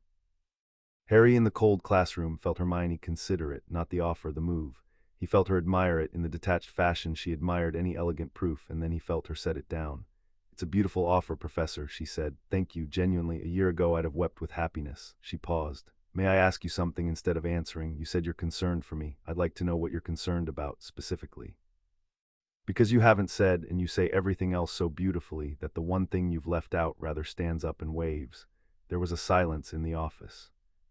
Harry, through the bridge, felt the old man recalibrate, felt the warmth hold steady on the surface, while underneath it something cold and vast turned to face her directly, and he understood that Hermione had just done the bravest thing he had ever watched anyone do, which was to look the kindest, dangerous man in Britain in the eye and decline to pretend she did not see the knife.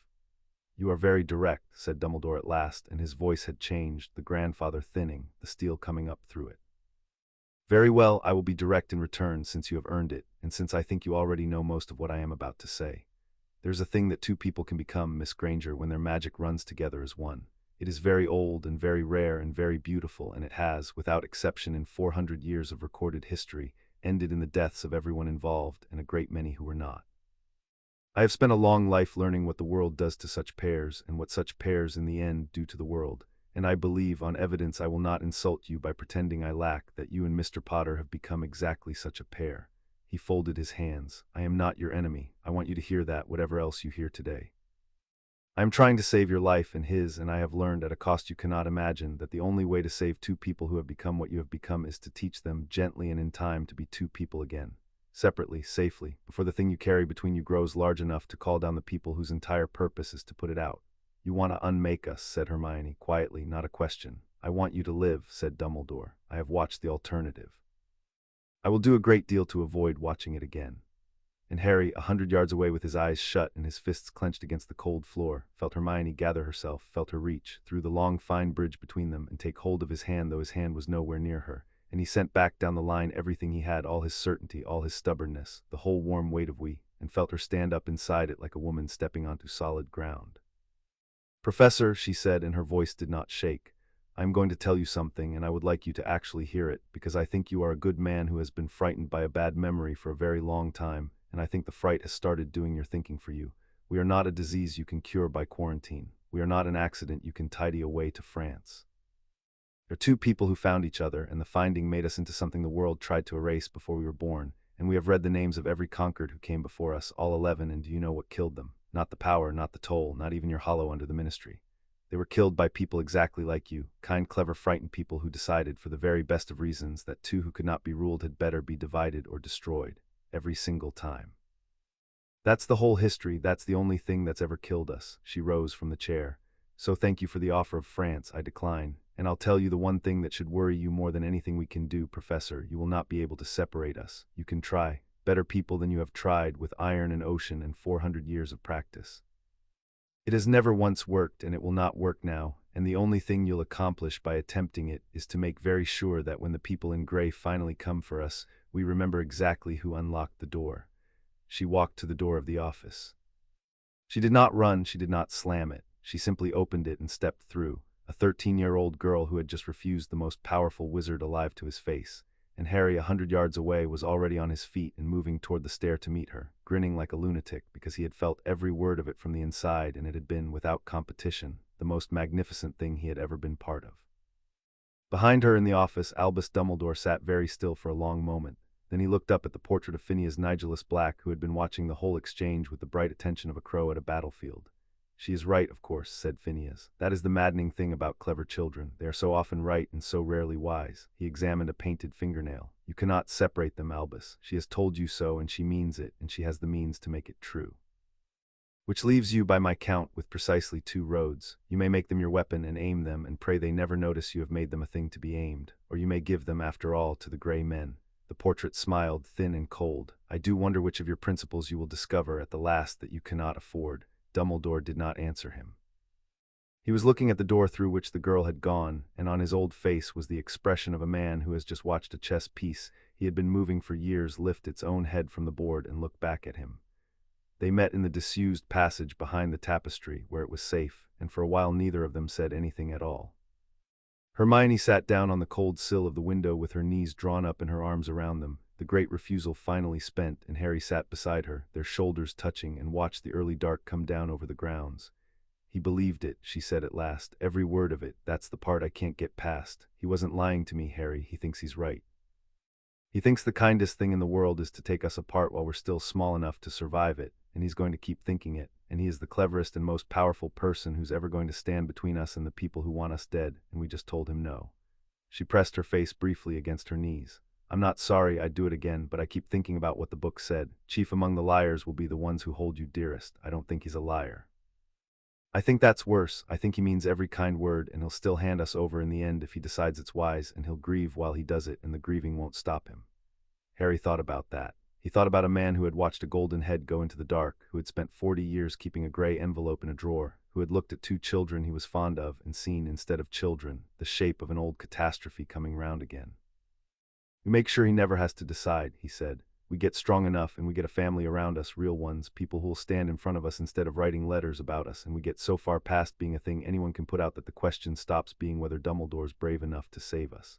He found her hand in the dark and held it. He spent his whole life being the one who decides who's worth the cost. I'm done being a sum in somebody's arithmetic, aren't you? She turned her head and looked at him, and in the last gray light her face was tired and fierce and entirely his, the one fixed point in a turning world. I've been done with that, she said, since the night you told me you'd have wanted me falling with you. She squeezed his hand. All right, a family then, strong enough that nobody gets to decide. Where do we start? As it happened, the family found them first. It was Lupin who came that evening, and Lupin who changed everything, though he did it as he did all things, quietly over tea, with the air of a man apologizing for the trouble. He caught them in the corridor outside the library and asked them, with great mildness, whether they would come up to his office, and there was something in the asking, a weight under the lightness, that made them both say yes. His office smelled of wood smoke and old chocolate and the particular mustiness of a man who owned 3 robes and loved his books more than his comfort.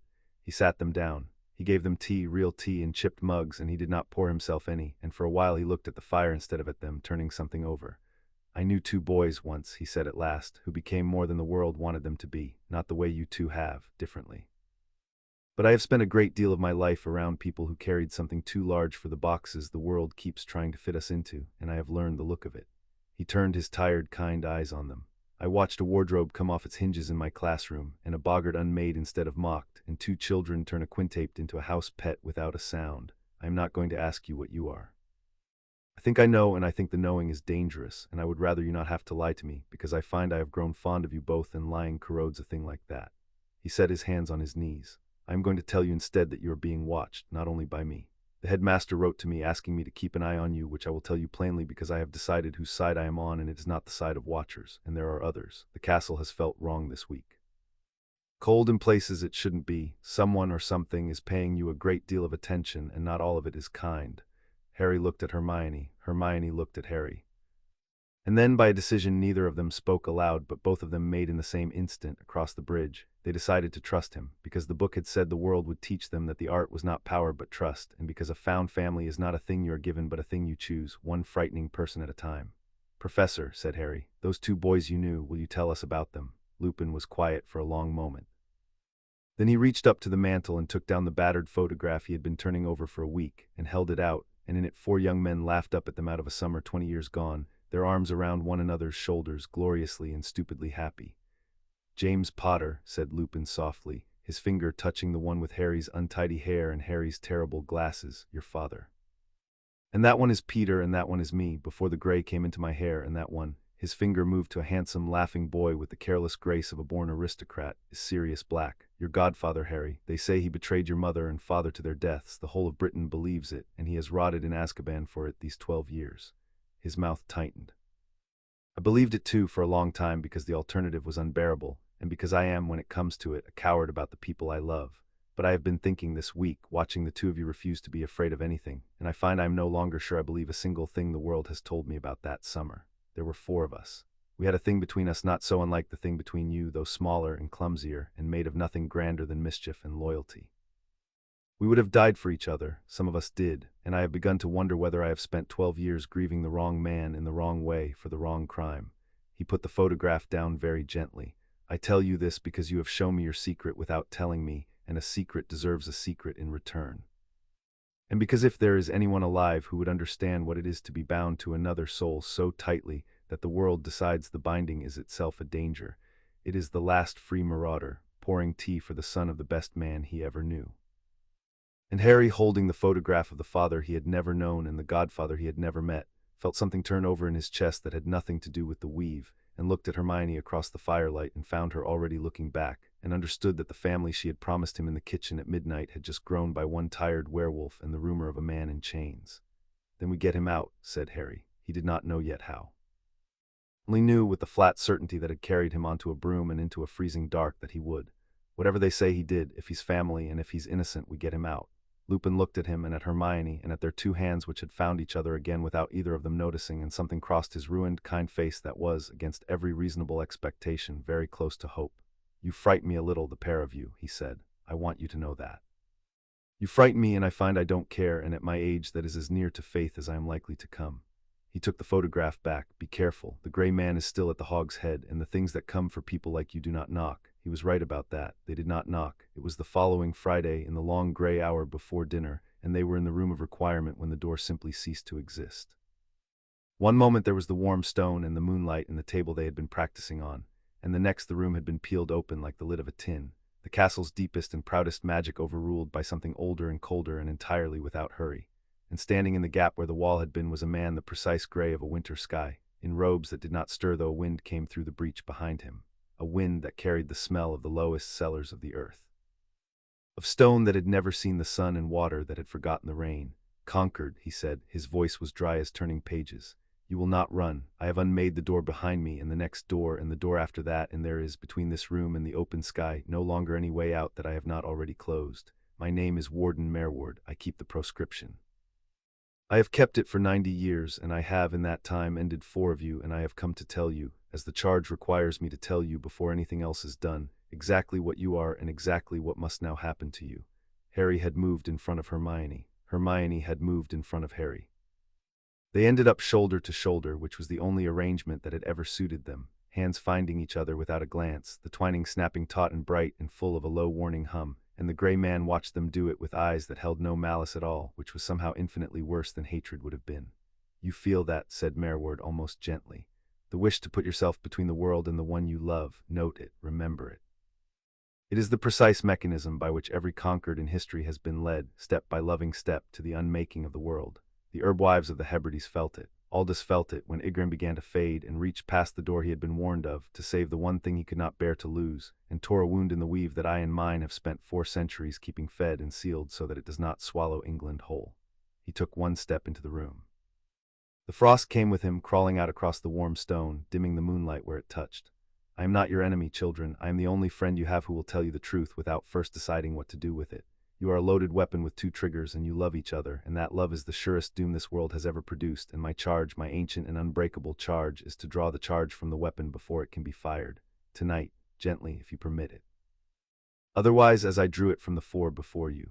He raised one gray hand, and on the back of it, branded into the skin, was a mark Harry had seen once before in the failing candlelight of the restricted section at the bottom of a page in a 400-year dead hand, the impression of a thumb, and around it, very faint, a circle that was also a door, that was also a wound. Now, said Warden Mereward, and the cold came down on the room of requirement like a closing lid. Let us discuss the terms of your separation, for there are only 2. You may give it to me freely, the bond between you here tonight, and I will leave you both alive and ordinary and apart, and you will forget in time that you were ever anything more than 2 children who were briefly, dangerously fond. Or you will refuse, as your pride is even now insisting that you must, and I will take it from you the hard way, which is the way I took it from a smith and a midwife in the reign of the first Elizabeth, and which leaves only one of a conquered standing, because a bond drawn out by force must be anchored at the last in a death. His gray eyes moved without haste from Harry to Hermione and back, weighing them like a grocer weighing fruit he intends to discard. Choose, and choose quickly. The door I came through is the only thing in this castle older than I am, and it does not like to be held open long, and there are things on the far side of it that have been waiting 400 years to be introduced to 2 people exactly like you. Across the bridge, in the singing silence between them, Hermione's thought reached Harry, steady as a held note. He's told us everything because he's certain we'll lose, which means he doesn't know we can work without touching, which means he is about to be very surprised. And Harry, tightening his grip on her hand in the cold, sent back the only answer that had ever mattered between them, the whole of their covenant, in 2 words, together then.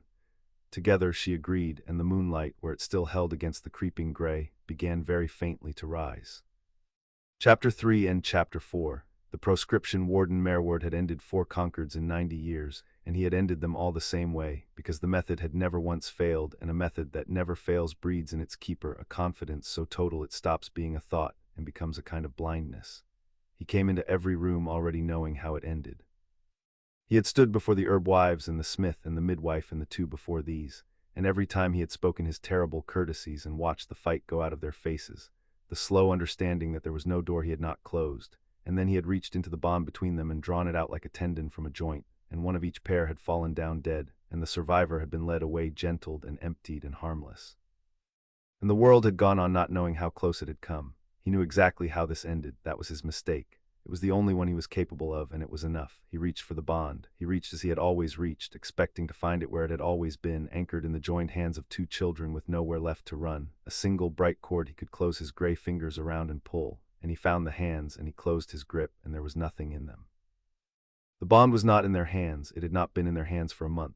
It ran, fine and taut and singing, through the open air above his head, a tuning rather than a tether, and his grasping fingers passed through the place it should have been enclosed on cold nothing. And in 90 years Warden Mereward, keeper of the proscription, had never once felt the floor of his certainty tilt beneath him as it tilted now. "Now, Harry," said Hermione, aloud and along the bridge at once. They did not attack him. That was the thing he never afterward understood, the thing that unmade him more thoroughly than any curse could have. They did not try to hurt him at all. Harry reached past the gray man entirely, past the cold and the closed doors and the branded thumb, and laid his attention, with Hermione's threaded all the way through it, on the breach Mereward had torn in the wall of the world to enter, the unmade door, the wound he had opened in the castle's deep magic and propped contemptuously ajar. And the two of them together, with the effortless authority of a conquered doing the one thing a conquered is for, began very gently to heal it. The weave answered them the way water answers the pull of the moon, without hurry and without resistance, because mending was the thing it had been aching to do since the moment the warden cut it.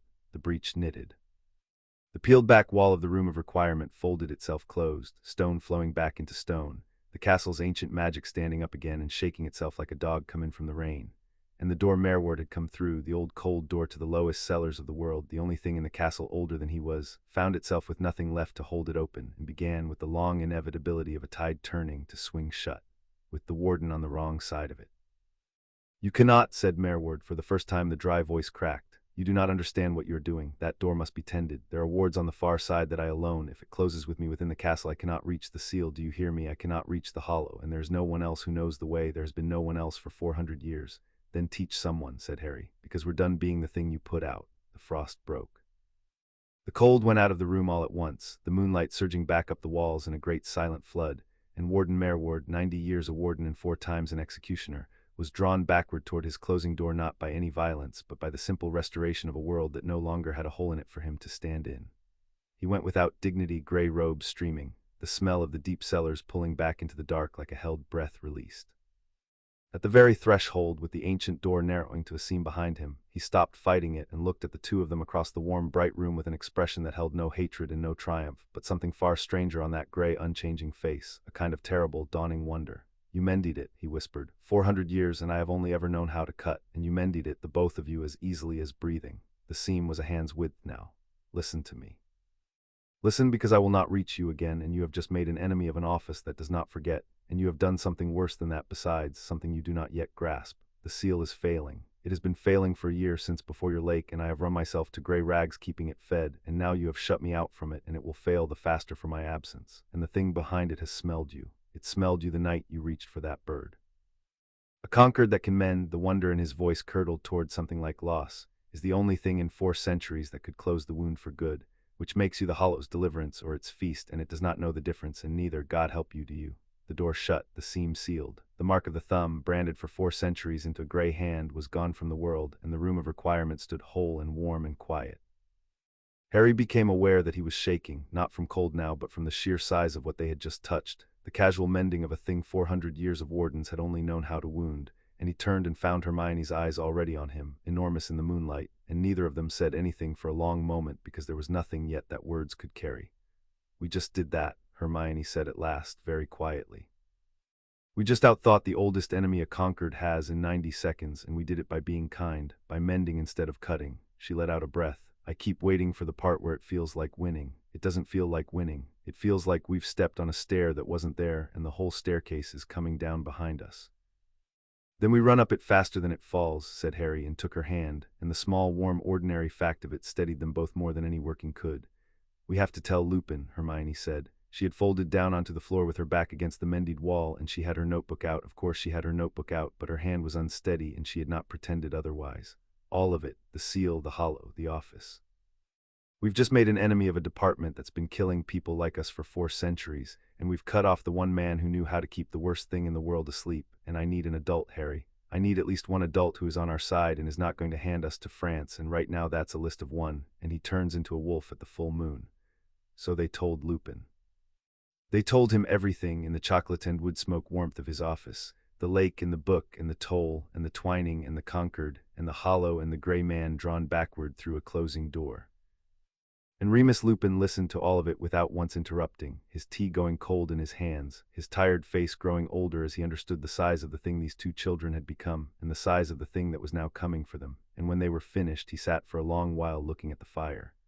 "You closed an unspeakable out of the castle," he said at last, "and a warden of an office older than the Wisengamot. You understand that there will be others.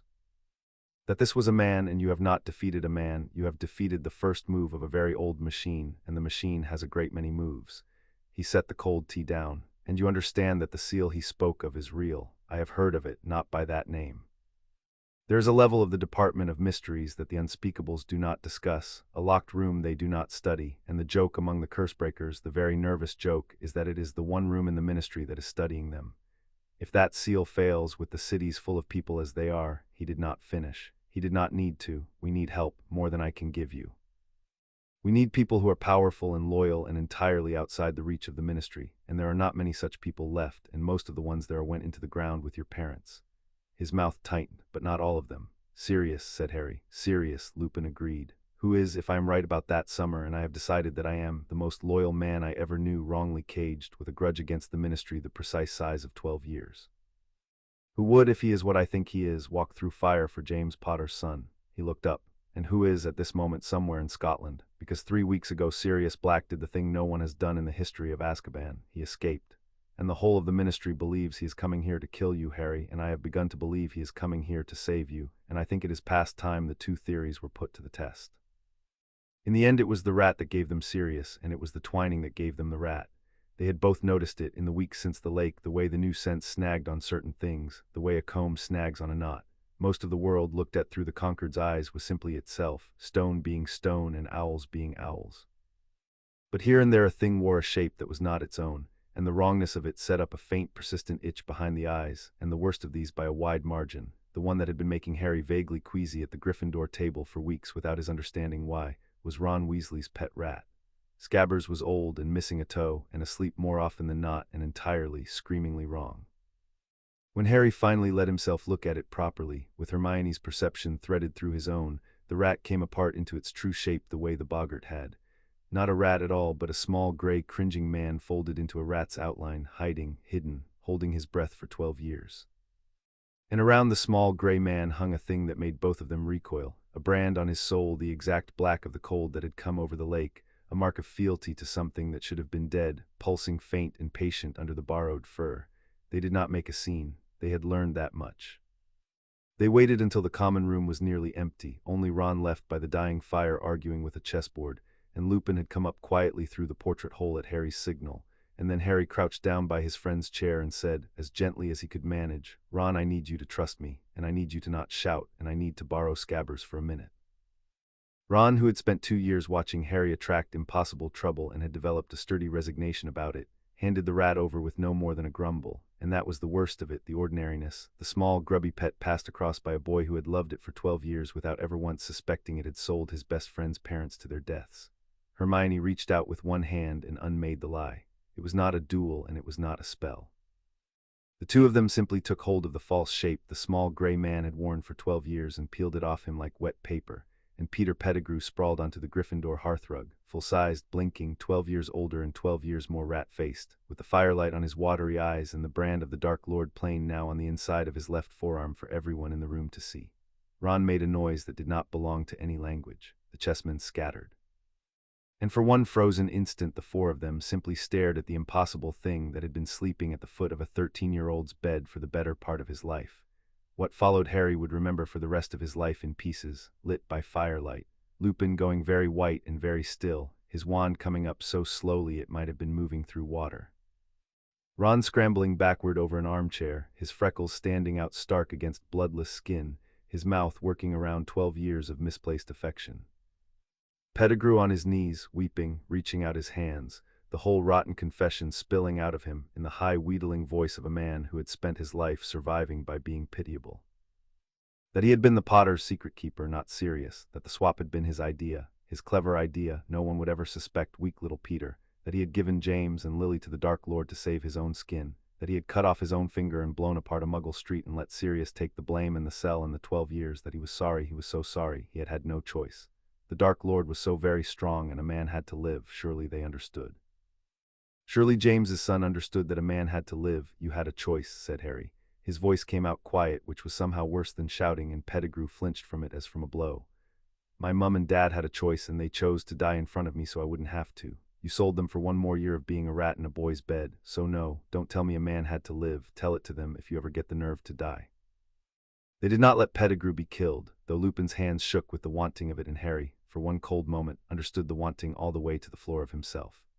They bound him the ordinary way, with rope and a wand, because the conquered did not spend itself on vermin, and because Hermione, brilliant and merciless, had already worked out aloud the only thing that would actually free Sirius. Pettigrew, alive, marked, confessing, in front of witnesses the ministry could not wave away. The conquered could not give Harry his godfather back, but the truth could, and the truth was sitting on the hearthrug sniveling, and they had it now, and they did not intend to lose it. 2 hours later, in the dead of a Scottish night, in the shrieking shack at the end of the secret tunnel under the whooping willow, Harry Potter met his godfather. Sirius Black came out of the dark like something the dark had been keeping against its will, gaunt and filthy and gray-skinned, 12 years of Azkaban hanging off his bones, and he looked at Harry with the hollow, burning eyes of a man who has held on to one single thing through the worst the world can do, and the one thing had been a promise to a dead friend, and the promise had a face, and the face was standing in front of him with James's untidy hair and Lily's green eyes. He did not embrace Harry, not then. He was too far gone in caution and ruin and the long habit of expecting nothing. He stood across the broken room and looked, and when he finally spoke his voice was a ruin too, cracked and disused, a thing that had not been asked to say anything kind in 12 years. You look just like him, said Sirius Black. Everyone always said it, they were right. His eyes moved to Hermione, to the girl standing at Harry's shoulder with her hand in his, the two of them so plainly and obviously one thing that even a man 12 years out of the world could see it. And you've gone and found yourself a person. Good, that's good. James found his too. Best thing he ever did, your mother, and he knew it. He never once stopped knowing it. Something broke in the ruined face, slow, like ice giving way under a weight that has been building too long. I was meant to be your godfather. I was meant to have you. I had it all planned those last weeks. You were going to come and live with me, and we were going to be a disgrace to the entire wizarding world, the pair of us. And instead I spent 12 years in a box for a thing I didn't do while you grew up with. He stopped. He looked at Harry's too thin frame, the second-hand robes washed thin, the wariness that no child of 13 should have to wear like a second skin. With people who didn't love you, did they? I can see they didn't. I can see it on you, James's boy, raised by people who didn't love him, and I was in a cell the whole time. No, said Harry, they didn't, but I'm not telling you that so you'll heard about it. I'm telling you because you're the first person I've ever said it out loud to who has a right to be angry on my behalf. He crossed the broken room because he had spent 11 years learning to want nothing and he was finished with it, and he put his arms around the filthy, ruined frame of the only blood family he had left who had ever wanted him, and Sirius Black, who had not been touched with anything but cruelty since before this boy could walk, made a sound like a dam giving way and held on. His thin arms closing around Harry with the desperate care of a man handling something he cannot believe he has been allowed to keep. But that's over now, said Harry into his godfather's shoulder, into the smell of stone and salt and 12 lost years. All of it. We've got the rat, we've got him alive and marked and talking. We've got Lupin, and we've got witnesses, and we are going to drag the whole truth into daylight if we have to take the ministry apart brick by brick to do it. Your family. We don't leave family in boxes. Over Sirius's shoulder, Hermione was weeping openly and entirely unashamed of it, and Lupin had turned away to give them the moment, his shoulders shaking, his hand pressed over his mouth, 12 years of guilt and self-reproach, and the bad bargain of believing the worst of a friend all coming apart at once. And Harry, holding his godfather upright in the ruined dark, understood that the family Hermione had promised him in the kitchen at midnight had just become a real and breathing thing, and that he would burn the world down before he let anyone take it from him. They cleared his name. It took the rest of that week, and it took the one weapon the ministry could not argue with, which was Peter Pettigrew himself, alive and marked and confessing under a measure of veritaserum that not even Cornelius Fudge's most devoted bureaucrats could wave away. And it took, in the end, Albus Dumbledore, who did the thing he was best at, which was to arrange the truth so that the powerful could swallow it without choking. He stood before the Wizengamot and spoke for an hour, and at the end of it Sirius Black was a free man with 12 years of back apologies the ministry would never quite manage to pay. And Harry watched the old man perform this small great mercy with consummate skill, and understood, watching, that Dumbledore had done it at least partly to put the two of them in his debt, and loved him a little for the mercy and trusted him not at all for the calculation, and found, to his own surprise, that he could hold both of those things at once. And then, for 11 days over the Christmas holidays, in the shabby warm wreck of a house in London that Sirius hated and had inherited, and now flung open like a man throwing open every window after a long sickness, Harry Potter had a family. It was not a tidy family. Sirius was half feral still, prone to long silences and sudden fierce laughter, sleeping badly, eating like a man who did not trust the food to still be there in the morning. Lupin was gentle and worn and watched Sirius the way you watch a fire you are glad of and do not entirely trust. The Grangers came up from Hampstead for 3 days, Hermione's mother taking one look at Harry and deciding, on the spot and without consultation, that he was hers now too, feeding him until he protested and then feeding him more, and Hermione's father pretending to disapprove of him with such transparent fondness that Harry understood the joke at once and loved him the better for it. The Weasleys sent a hamper the size of a hippogriff and 4 hand-knitted jumpers and a great deal of uncomplicated warmth. And in the evenings they all crowded into the one habitable room, around a fire Sirius kept building too high, and Sirius told stories about James and Lily, real ones, stupid ones, the time James had tried to charm his hair to spell out Lily's name and got it backward for a week, the time Lily had hexed 3 boys at once for laughing at a muggle-born first year and never once been caught. And Harry, who had grown up believing his parents were 2 solemn faces in a single photograph, met them at last as people, as troublemakers, as a boy and a girl who had also once found each other, and decided the finding was worth anything the world could charge.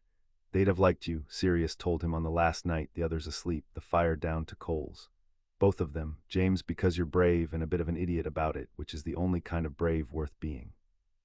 And Lily, he looked at Harry and at Hermione asleep in the armchair with her notebook still open on her lap, and something eased in the ruined face that had not eased in 12 years. Lily because of her, because you went and found the cleverest, fiercest person in the room and you decided she was your home, and that's exactly what your mother did, and it's the smartest thing either of you will ever do. Hold on to that, Harry, whatever's coming. I've seen what the world does to people like us, people who love too hard to be careful. Hold on to her and let her hold on to you, and don't let any kind, clever, frightened old man talk you into believing that being two is a weakness. It's the only thing that ever beat them. It's the only thing that ever will. Harry woke on Christmas morning in the shabby grand house in London to a sound he had no file for, and lay in the unfamiliar bed for a long while trying to identify it before he understood that it was the sound of a household making a fuss on his behalf. Sirius downstairs arguing cheerfully with the kettle, Mrs. Weasley's voice rising over a frying pan, Hermione's laugh, the particular thump of Mr. Granger losing at something. For 10 Christmases he had woken in the cupboard or the smallest bedroom to the sound of Dudley tearing through a mountain of gifts that had cost more than Harry's existence, and had learned to lie very still and want nothing, because wanting was the thing that hurt. He lay still now out of habit and waited for the old emptiness, and it did not come. In its place was a thing so unfamiliar that it took him most of a minute to recognize it, and when he did he had to press the heel of his hand against his eyes, because it turned out that the body remembers how to weep at being wanted even when the mind has spent 11 years insisting it does not care. There was a stocking at the foot of the bed. Someone had hung a stocking at the foot of his bed in the dark while he slept, and filled it badly, lumpily, with chocolate frogs and a joke wand and a pair of socks Mrs. Weasley had plainly knitted in a hurry, and a single dog-eared photograph that Sirius must have carried through 12 years of Azkaban and a prison break and a winter on the run. James and Lily Potter on their wedding day, laughing at something out of frame, impossibly young, impossibly alive. On the back in Sirius's cramped hand were 4 words, "They'd have been proud." He came down to breakfast not entirely composed, and no one remarked on it, which was its own kind of gift, and Hermione moved over on the bench to make room for him without being asked, and pressed her shoulder against his under the table once hard, which meant, "I know and I'm here and you don't have to say anything." The entire sentence delivered in a single inch of contact, the oldest and simplest of all their workings. Mrs. Granger put a plate in front of him with the quiet ferocity of a woman waging a private war on his collarbones. Sirius caught his eye down the length of the table and lifted an eyebrow, and Harry lifted his own back, and that was the whole conversation, and it said everything. And Harry Potter, who had spent 11 Christmases learning to want nothing, sat in the warm, loud, crowded kitchen of a house full of people who had chosen him on purpose and let himself at last want this, want it with his whole heart, the way you are only ever brave enough to want a thing once you have somebody beside you to lose it with. The rat, though, the rat was the thing they did not catch. In the confusion of that long week, in the single unwatched minute between the shrieking shack and the holding cells, Peter Pettigrew did what rats do. He slipped his ropes and his shape in the hands of his captors and went down a drain and out of the grounds, and into the cold wide dark, running south on 4 small feet with the brand burning on his arm like a compass needle, running toward the one master who would not ask him to be brave, carrying in his small frantic skull the single most valuable piece of information in the wizarding world. That the old power had woken, that there was a living Concord, that 2 children at Hogwarts could mend the very weave itself, and that the Dark Lord, who had spent 13 years as less than a ghost, gnawing at the rind of life, had just been handed the key to becoming something no wizard had been in 400 years. They felt the history before they understood it. It came on the night after Sirius was cleared in the room of requirement, when they reached together into the weave to do something small and joyful, to make a light to celebrate by, and the weave, which had grown to know them, showed them instead the thing it could not stop thinking about, the wound in itself, the way a body cannot stop sending the tongue to a broken tooth. It was not a vision so much as a knowing, poured into them whole.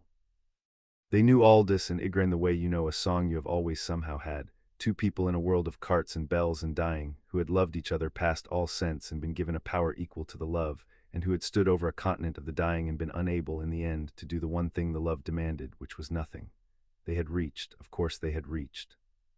The book had warned them, and the warning had meant nothing against the sight of the carts and the small, still bundles in the carts, and they had laid their 2 hands on death and pulled, and for 1 hour the bells rang for gladness across half of England, and then the floor of the world gave way beneath the weight of what they had borrowed and could not repay, and the weave tore, and the tear became a mouth, and the mouth had been eating, slow and patient and 400 years hungry ever since.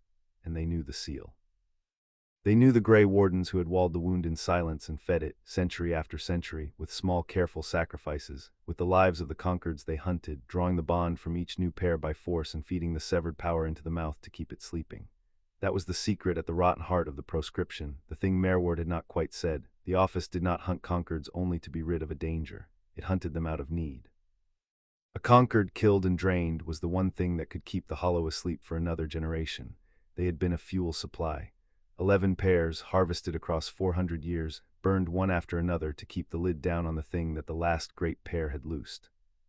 And now the Wardens were down to one exhausted gray man whom they had themselves just shut out from his post, and the fuel had run out, and the lid was lifting, and the only Concord left alive was the only one in 4 centuries with the power to mend the wound for good instead of merely feeding it, and was, for exactly that reason, the thing the Hollow now wanted most in all the world to swallow before they could. Hermione came back to herself with tears standing in her eyes and her jaw set in the particular fashion that meant she had finished feeling and started the cold, clear work. "It's not a monster," she said. "That's the thing I can't get past. It's not evil. It's a wound. Somebody we'd have liked, somebody exactly like us, loved somebody too much to let them die, and this is what was left. And the people whose whole job is to keep it asleep have been doing it by murdering the only people who could ever actually heal it." She scrubbed her eyes hard with the back of her hand. "We're going to fix it, Harry, not feed it, fix it, that's what we're for. I refuse to believe we woke up with the power to mend the world by accident in the very same century the world's oldest wound finally started to open.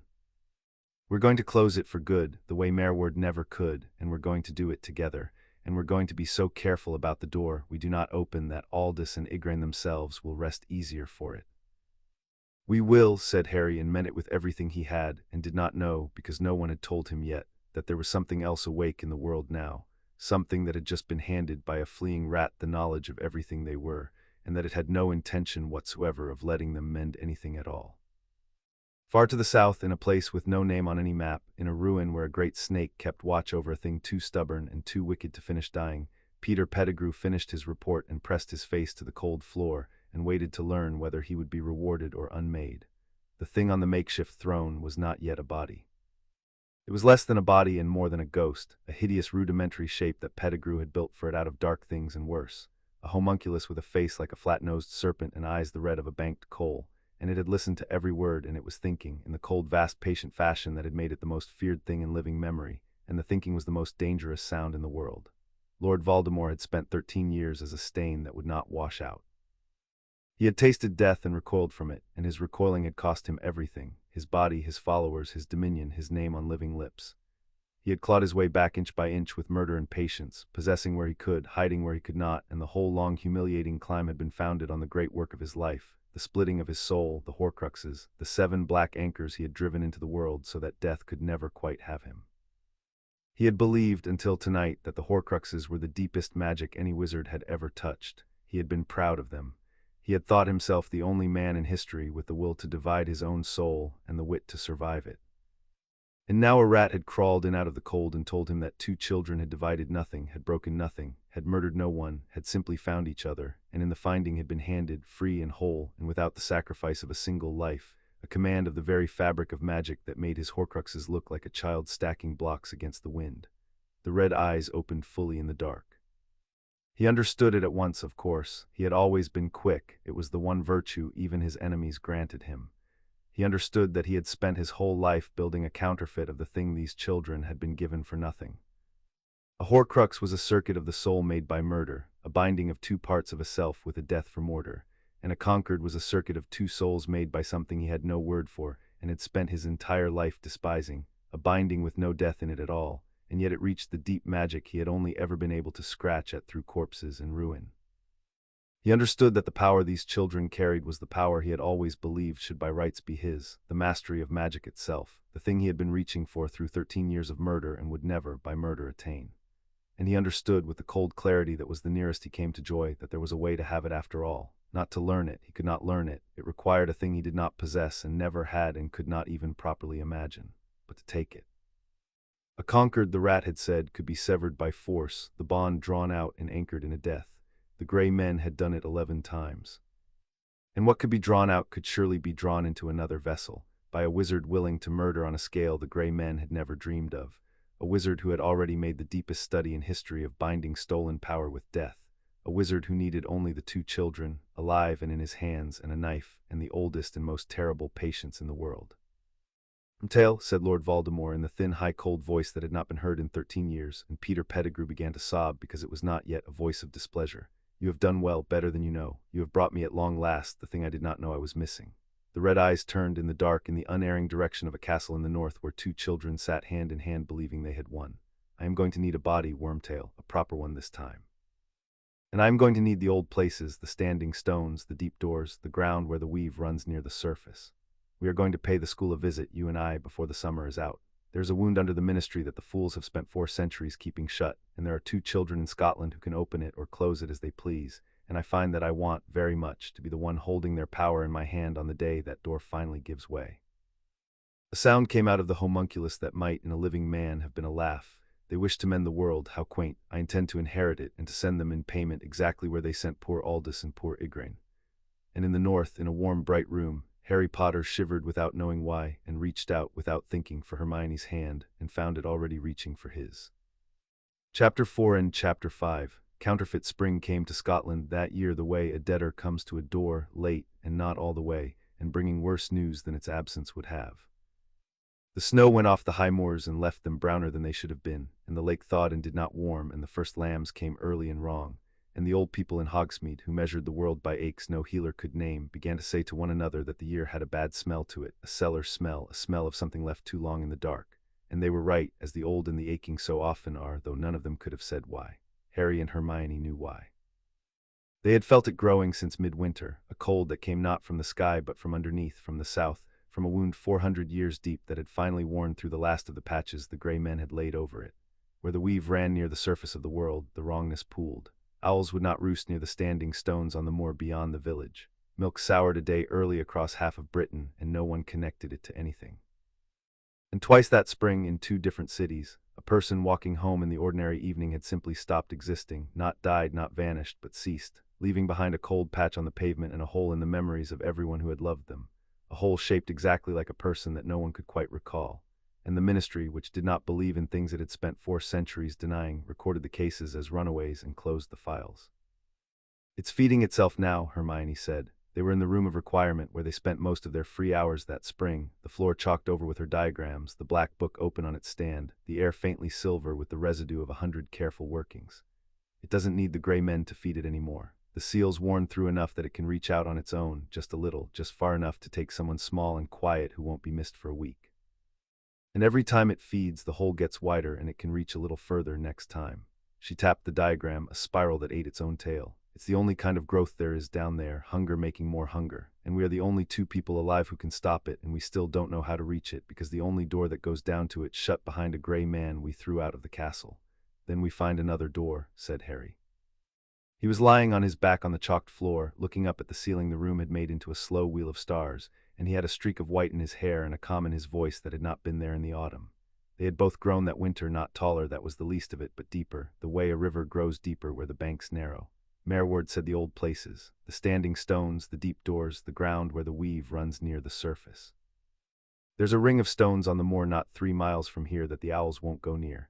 If the seal's failing, the weave's bleeding through everywhere the skin's thin, and that moor is the thinnest skin for 100 miles. He turned his head and looked at her. We don't have to go down to London. We can reach the wound from anywhere the weave's close enough to touch. We just have to be strong enough and careful enough, and we have to not do the thing Aldous did. We have to mend without reaching past the door, Hermione said. Close the wound without paying the one price we mustn't pay. She sat down beside him, cross-legged, and looked at the wheeling stars. I've been working on it. I think it can be done. I think if we're slow and we never try to undo, only to close, only to stitch what's already there back to what's already there and add nothing and take nothing away, I think we can do it without tearing anything new. I think. She let out a breath. I just need more time, and I have the worst feeling, Harry, that time is the one thing nobody's going to give us. She was right about that, too. But before the world took its time away, it gave them, with its usual carelessness, 1 good week, and they were wise enough by then to know to spend it. Sirius had taken rooms in Hogsmeade. He could have gone anywhere now that the world knew him innocent. He had a name again, and the great gloomy house in London, and an open invitation from the Weasleys and a standing one from the Grangers, who had adopted him on sight in the manner of people who collect strays. But he had come north, to a drafty set of rooms above the village bakery, for one reason, which he gave with the careless honesty that was the best thing about him. I missed 12 years of you, kid. I'm not missing a day more than I have to. So on the last clear Saturday before everything broke, the 4 of them walked out along the lake in the thin spring sun, Harry and Hermione and Sirius and Lupin, and it was the most ordinary afternoon of Harry's life, and he would treasure it for the rest of his days precisely because it was so ordinary. Sirius skipped stones and lost at it spectacularly to Hermione, who had worked out the optimal angle in her head and refused to be modest about it. Lupin produced an alarming quantity of chocolate from his pockets, the way some men produce keys. They talked about nothing, about Quidditch, about a dreadful hat McGonagall had worn to breakfast, about whether a Kappa could be taught to play the spoons. And at one point Sirius, watching Harry and Hermione bicker happily over the stone skipping, fell quiet, and Lupin followed his gaze, and the 2 ruined men looked at the 2 bright children with an expression Harry caught and understood and would not forget. What, said Harry. Nothing, said Sirius. You've got it, that's all. The thing James and Lily had, the thing that makes the rest of it bearable. He skipped another stone, badly. When I was inside in the cold, the dementors take the good memories first, you know. They go for the warm ones because the warm ones are the ones that keep you human.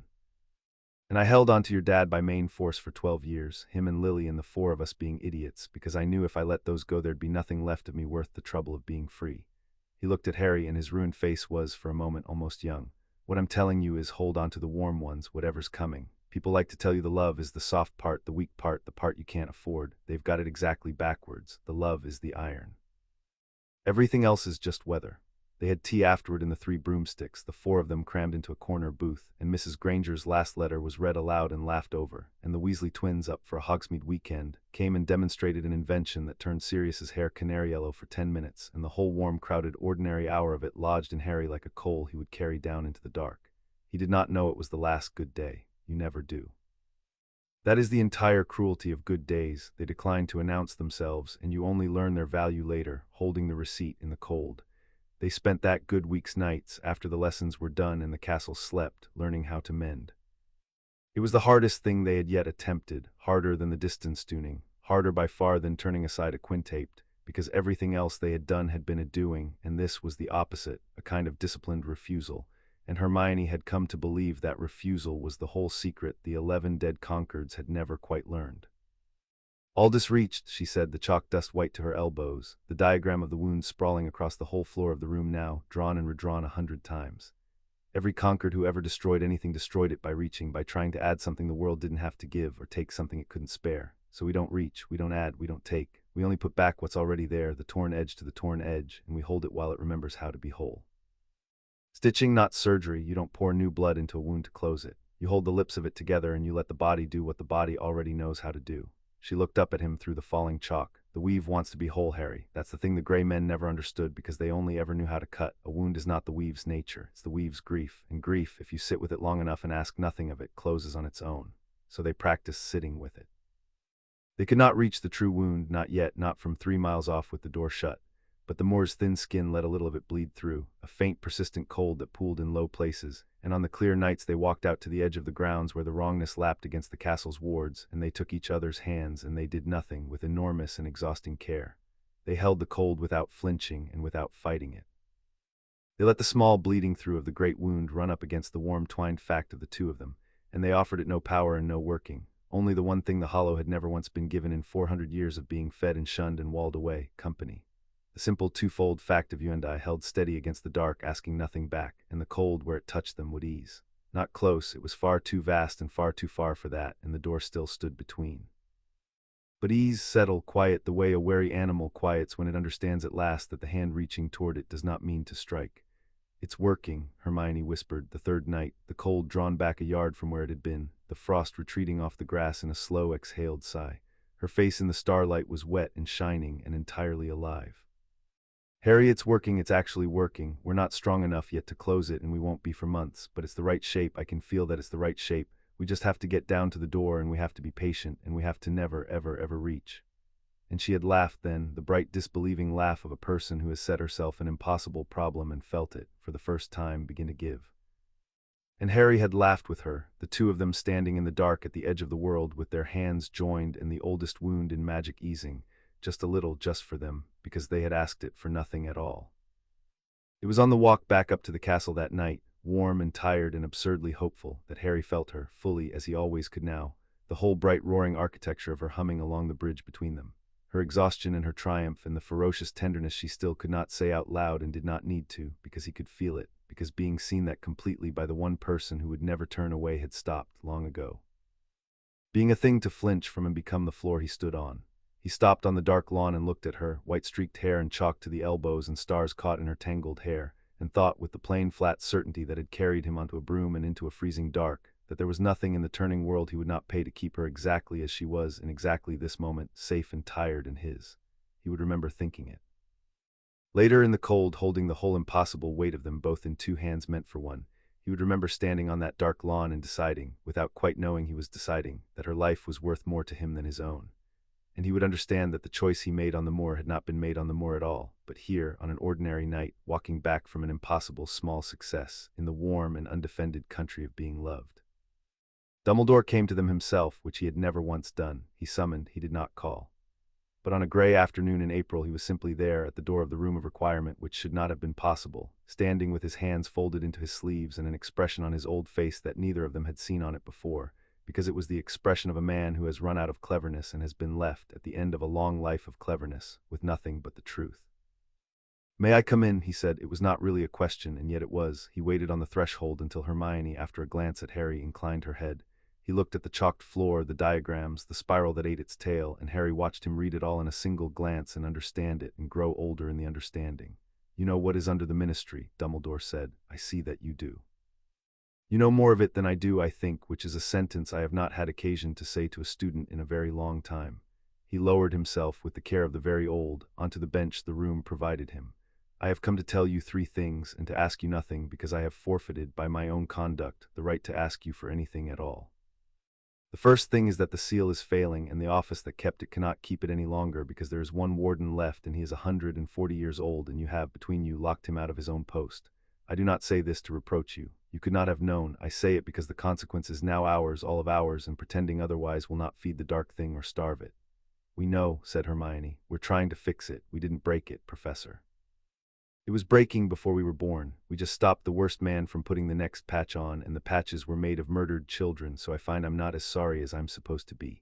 Something crossed Dumbledore's face that might have been the ghost of a smile and might have been the ruin of one. "No," he said, "I don't imagine you are. That brings me to the second thing." He drew a long breath. "When I was young, younger than you are now in every way that counts, I read of the conquered in a forbidden book in a sunlit room with a friend I loved. His name was Gellert. We were the cleverest young men in Europe, and we were certain, as only the clever and the young can be, that the rules existed to be broken by people good enough to break them, which we naturally assumed ourselves to be. We dreamed of remaking the world.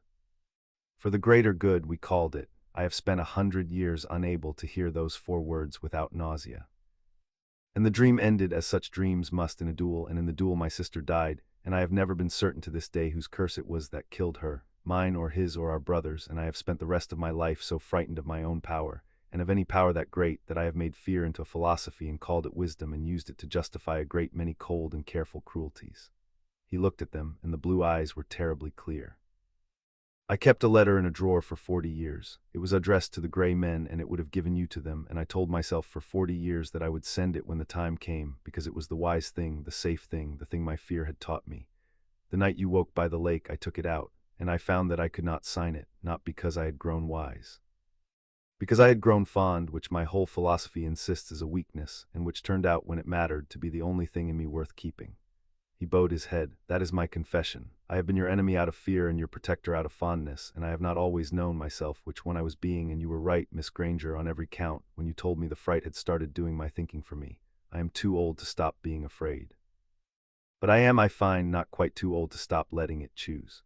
The room was very quiet. Harry looked at the old man, the most powerful wizard alive, sitting on a plain bench confessing to 2 13-year-olds, and felt the last of his anger toward Dumbledore go out of him. Not into forgiveness exactly, but into something more useful, an understanding that the people who are supposed to save you are only people, fond and unsure and doing sums in the dark like everyone else. You said 3 things, Harry said quietly. I did. Dumbledore stood, and when he spoke again the grandfather was gone and the steel was back, but it was a different steel now, cold and bright and pointed outward at last instead of in. The 3rd thing is a warning, and it is the reason I came in person and could not wait for tea. Tom Riddle has a body again, a true one. I have felt it. The wards I keep on certain graves were broken 3 nights ago, and a bone was taken, and a man in Little Hangleton was found dead of nothing at all. Voldemort is whole, and he is moving north, and he knows what you are. How he knows I cannot say, but he knows, and a creature like that does not learn of a power like yours and leave it in the hands of children. He is coming for you, not to kill you. That is what you must understand, and what will make this so much harder to survive. He does not want you dead. He wants what is between you, and he has spent his whole life learning how to take such things by force and bind them with murder, and he is the only person now living who might actually know how to do to you what the Grey Men did to the 11 before you. He moved to the door. Do not go onto the moor. Do not go near the stones. Whatever you feel calling you there, no matter how urgent, it is bait, and the trap is older and crueler than anything you have yet faced. Stay within these walls where I can defend you, and let me, for once in my too long life, stand in front of someone instead of calculating the cost of letting them fall. It was good advice. It was the right advice. And it became useless 4 hours later, when Sirius Black's enchanted mirror went dark in Harry's pocket in the middle of dinner, and a cold, high voice that was not Sirius's spoke out of it into the sudden silence of his mind and said, I have your dogfather, Harry Potter. He came north to be near you, the sentimental fool, and he walked into my hands like a gift left on a step, the stones on the moor, both of you, before moonrise. Come alone, come together, it makes no difference to me, only come, or I will take him apart one warm memory at a time and post them to you in the order he loves them best. The weave is very thin out there. I should so like to show you what I have learned to do with it. They went, of course. There had never been the smallest question that they would go, and they both knew it was a trap, and they both knew that knowing it was a trap changed nothing, because the entire architecture of who they were had been built around the principle that you do not leave family in the dark. They told Lupin, who went white and then very calm and began at once to load his pockets with the grim efficiency of an old soldier.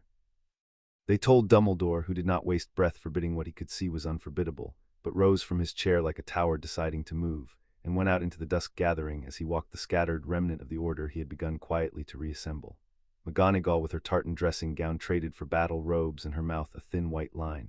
A handful of grim hard people Harry did not know, who arrived out of the dark in answer to summonses he never saw sent. But it was Harry and Hermione who walked out in front, hand in hand, across the dark moor toward the ring of stones that stood against the bruised last light like the broken teeth of something that had tried to bite the sky, and it was Harry and Hermione the cold reached for first. The stones were old beyond reckoning, older than the castle, older than the language, set there by people who had known the weave ran thin in that place and had wanted to mark it, to warn, or to worship, no one now could say which. And in the center of the ring, where the grass grew in a perfect pale circle, Lord Voldemort waited for them in his new white body, tall and terrible and patient, with his snake coiled at his feet and a dozen masked Death Eaters ranged behind him in the dark, and at his side, bound and bleeding and conscious, held upright by invisible cords, Sirius Black. There you are, said Voldemort, and his voice was almost tender. The famous conquered. Do you know I have spent 13 years as smoke, and in all that time I never once let myself want anything, because wanting is weakness and I had nothing left to want with. And then a rat told me about you, and I find I want, for the first time since I was a boy in an orphanage learning that the world is a thing to be taken. I want what you have. His red eyes moved over them, hungry, fascinated. Two souls, bound without a death. Do you understand how that offends me? I split my own soul 7 times to cheat the grave, and each splitting was a murder, and each murder cost me a piece of what I was, until there is very little of me left that a human being would recognize. And you children did the deeper thing, the thing under the thing I did, and you did it by holding hands, by being fond. His lip curled off the word as off something spoiled. I am going to take it from you. And I am going to learn in the taking what it is I have been too small all my life to do for myself. You can't take it, said Hermione, and her voice carried clear and cold across the dead grass. That's what you've never understood, any of you, not the Grey Men, not Dumbledore, not you. It isn't a thing we have, it's a thing we are. You can't steal trust at knife point. The moment you take it by force, it stops being the thing you wanted, and you're left holding ash and calling it fire. Fortunate then, said Voldemort, that I do not need it to remain what it was. I need only the power. The Grey Men proved it can be drawn out. They drew it 11 times. They merely lacked the ambition to do anything with it but feed it to a hole in the ground. He raised the elder wand, pale and knobbed and humming with a borrowed greatness, and the masked figures behind him raised their wands as one. They drew it out and wasted it. I am going to draw it out and wear it. Wormtail, the woman first. He will fight the harder watching her go than she will watching him. What happened then happened very fast and also entirely outside of time, the way the worst things always do. The Death Eaters struck, and the night came apart into green light and screaming. Dumbledore met the first volley with a wall of white fire that turned the curses to falling ash, and McGonagall went through the gap it opened like a blade, and Lupin, who had spent his whole gentle life being underestimated, threw off the gentleness like a coat and tore into the masked figures with a ferocity that scattered 3 of them before they understood what had come for them. The moor became a battlefield, wandlight strobing across the standing stones, the old dead grass catching and smoking, the Order of the Phoenix and the servants of the Dark Lord meeting in the dark among stones that had stood there waiting 4,000 years for blood. Lupin reached Sirius through the chaos and cut the invisible cords with a slash of his wand, and the 2 last marauders stood back to back in the heart of the battle exactly as they had in a younger and kinder war, and for one moment it might have been any of the old fights, and they might all of them still have been young. But Voldemort did not waste himself on the skirmish. He moved through it untouched, a tall white certainty in a storm of light, his red eyes fixed on Hermione, and he began the working the Grey Men had taught the world by their cruelty, the severance, the drawing out, and Harry felt it begin, felt the great cold fingers close not on their hands but on the bridge itself, on the twining, on the singing cord that ran between his soul and hers, and begin, with monstrous patient strength, to pull. It was agony past anything the toll had ever charged. It was the sensation of being unstitched from the one person who had ever made him whole, the bridge stretching, thinning, the warmth on the far side of it guttering as Voldemort hauled their bond up out of the 2 of them to anchor it in the death he was even now turning Hermione toward. And across the cord Harry felt her go rigid, not for herself, never for herself, but for him, felt her trying to shove the whole of the bond toward her own side so that she would be the anchor and he would be spared, and felt with a clarity that stopped the world that she had made exactly the same calculation he had in exactly the same instant and reached exactly the same answer, and that they were now fighting each other, gently and desperately, for the right to be the one who died. And Harry, who was a half-step faster at this one thing because he was the one who leapt while she was the one who held, won. He did the single thing Voldemort had not planned for, the thing no conquered facing the Grey Men had ever been willing to do, because no conquered had ever loved quite the way these 2 had learned to. He reached into the severance with everything he was, and instead of fighting it, he fed it. He took the whole of the drawn-out bond, all of it, his half and the half being torn from Hermione, and he gathered it into himself, and he offered the blind hungry working the death it demanded, and the death he offered was his own.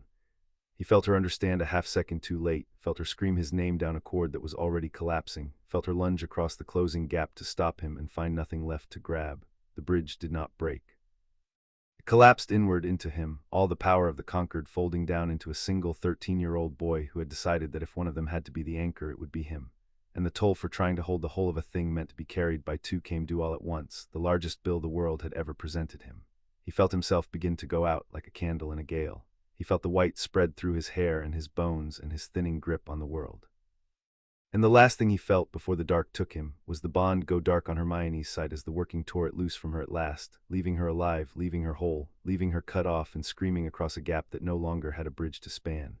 And then the night turned white because Albus Dumbledore, who had spent 100 years afraid of his own power, chose for one moment to stop. Harry did not see it. Harry was somewhere very cold and very far down, holding the whole impossible weight of a severed conquered in two hands that were never meant to hold it alone, paying it out coin by coin to keep from dying, when the world above him filled with a light he could feel even down there, a fury of phoenix fire and a century's hoarded strength let loose at last without a single thought of cost. And Lord Voldemort, who had come to harvest two children, and had not reckoned on facing an old man who had finally decided the price did not matter, was driven back from the ring of stones with his new white body smoking and his snake screaming and three of his Death Eaters dead on the dead grass. He did not stay to finish it. That was the measure of how the night had turned. Lord Voldemort, with the prize all but in his hand, chose to flee, because Dumbledore Unleashed was a thing he had spent his whole life arranging never to face, and because he had, in the severance, already taken something he had not quite meant to take, and wanted to be away in the dark to understand it. For when Harry had folded the whole bond down into himself, a thread of it had snapped loose under the strain and lashed into the working, and Voldemort's drawing out had caught that thread, a single stray filament of the conquered's stolen glory, and pulled it into himself before the rest collapsed beyond his reach. It was not what he had come for. It was a splinter where he had wanted the whole tree. But it was more of the deep magic than any wizard outside a Concord had touched in 400 years, and as he fled south into the dark with it burning under his white skin, Lord Voldemort began, for the very first time, to feel the weave directly, the way the children felt it. And he understood that he now knew the shape of the door and the place of the wound, and very nearly how much more of the children's power he would need to take in order to open the one and master the other. And he laughed as he ran, the cold laugh of a man who has lost a battle and seen, in the losing, the precise and certain road to winning the war. They brought Harry back to the castle on a conjured litter, through the cold dawn, and the whole shattered company of them filled the hospital wing. Hermione, who would not let go of his hand, and Sirius with a broken arm he refused to have seen to until Harry was tended first, and Lupin Gray with exhaustion, and McGonagall with a burn across her cheek and her chin high, and Dumbledore, who had spent more in that one unleashed moment than anyone there understood and looked, suddenly, every one of his 115 years. Madame Pomfrey worked over the white-haired boy for an hour and then stood back, baffled, because there was nothing wrong with him that her art had a name for.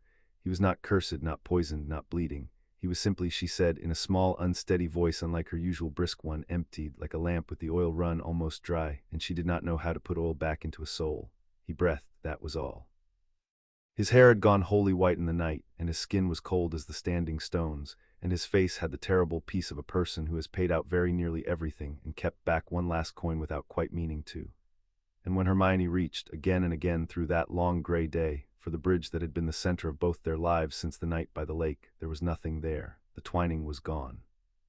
Where his mind had always been, a warm sure presence against the inside of her ribs, there was only the ordinary deaf silence of one person holding the hand of another, and the silence was the loudest thing she had ever heard. Dumbledore came and sat beside her in the gray light. The fury of the night burned out of him, an old man again, and was quiet for a long while before he spoke. "He is alive," he said at last, very gently.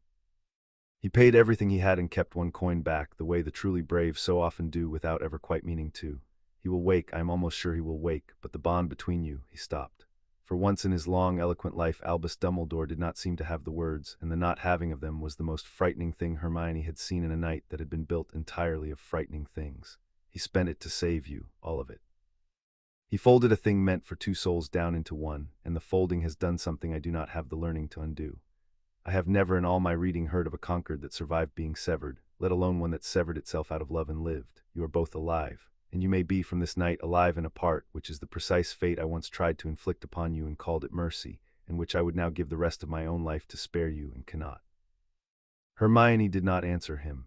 She was looking at Harry's still white face, and she had stopped weeping some hours before, and what was settling now over her own face was a thing Dumbledore did not at first recognize, because he had spent his long life among people who broke, and this was the opposite of breaking. It was the look of a woman reading the single hardest problem of her life, and refusing, with every disciplined and ferocious and entirely unbeaten particle of her, to accept that it had no answer.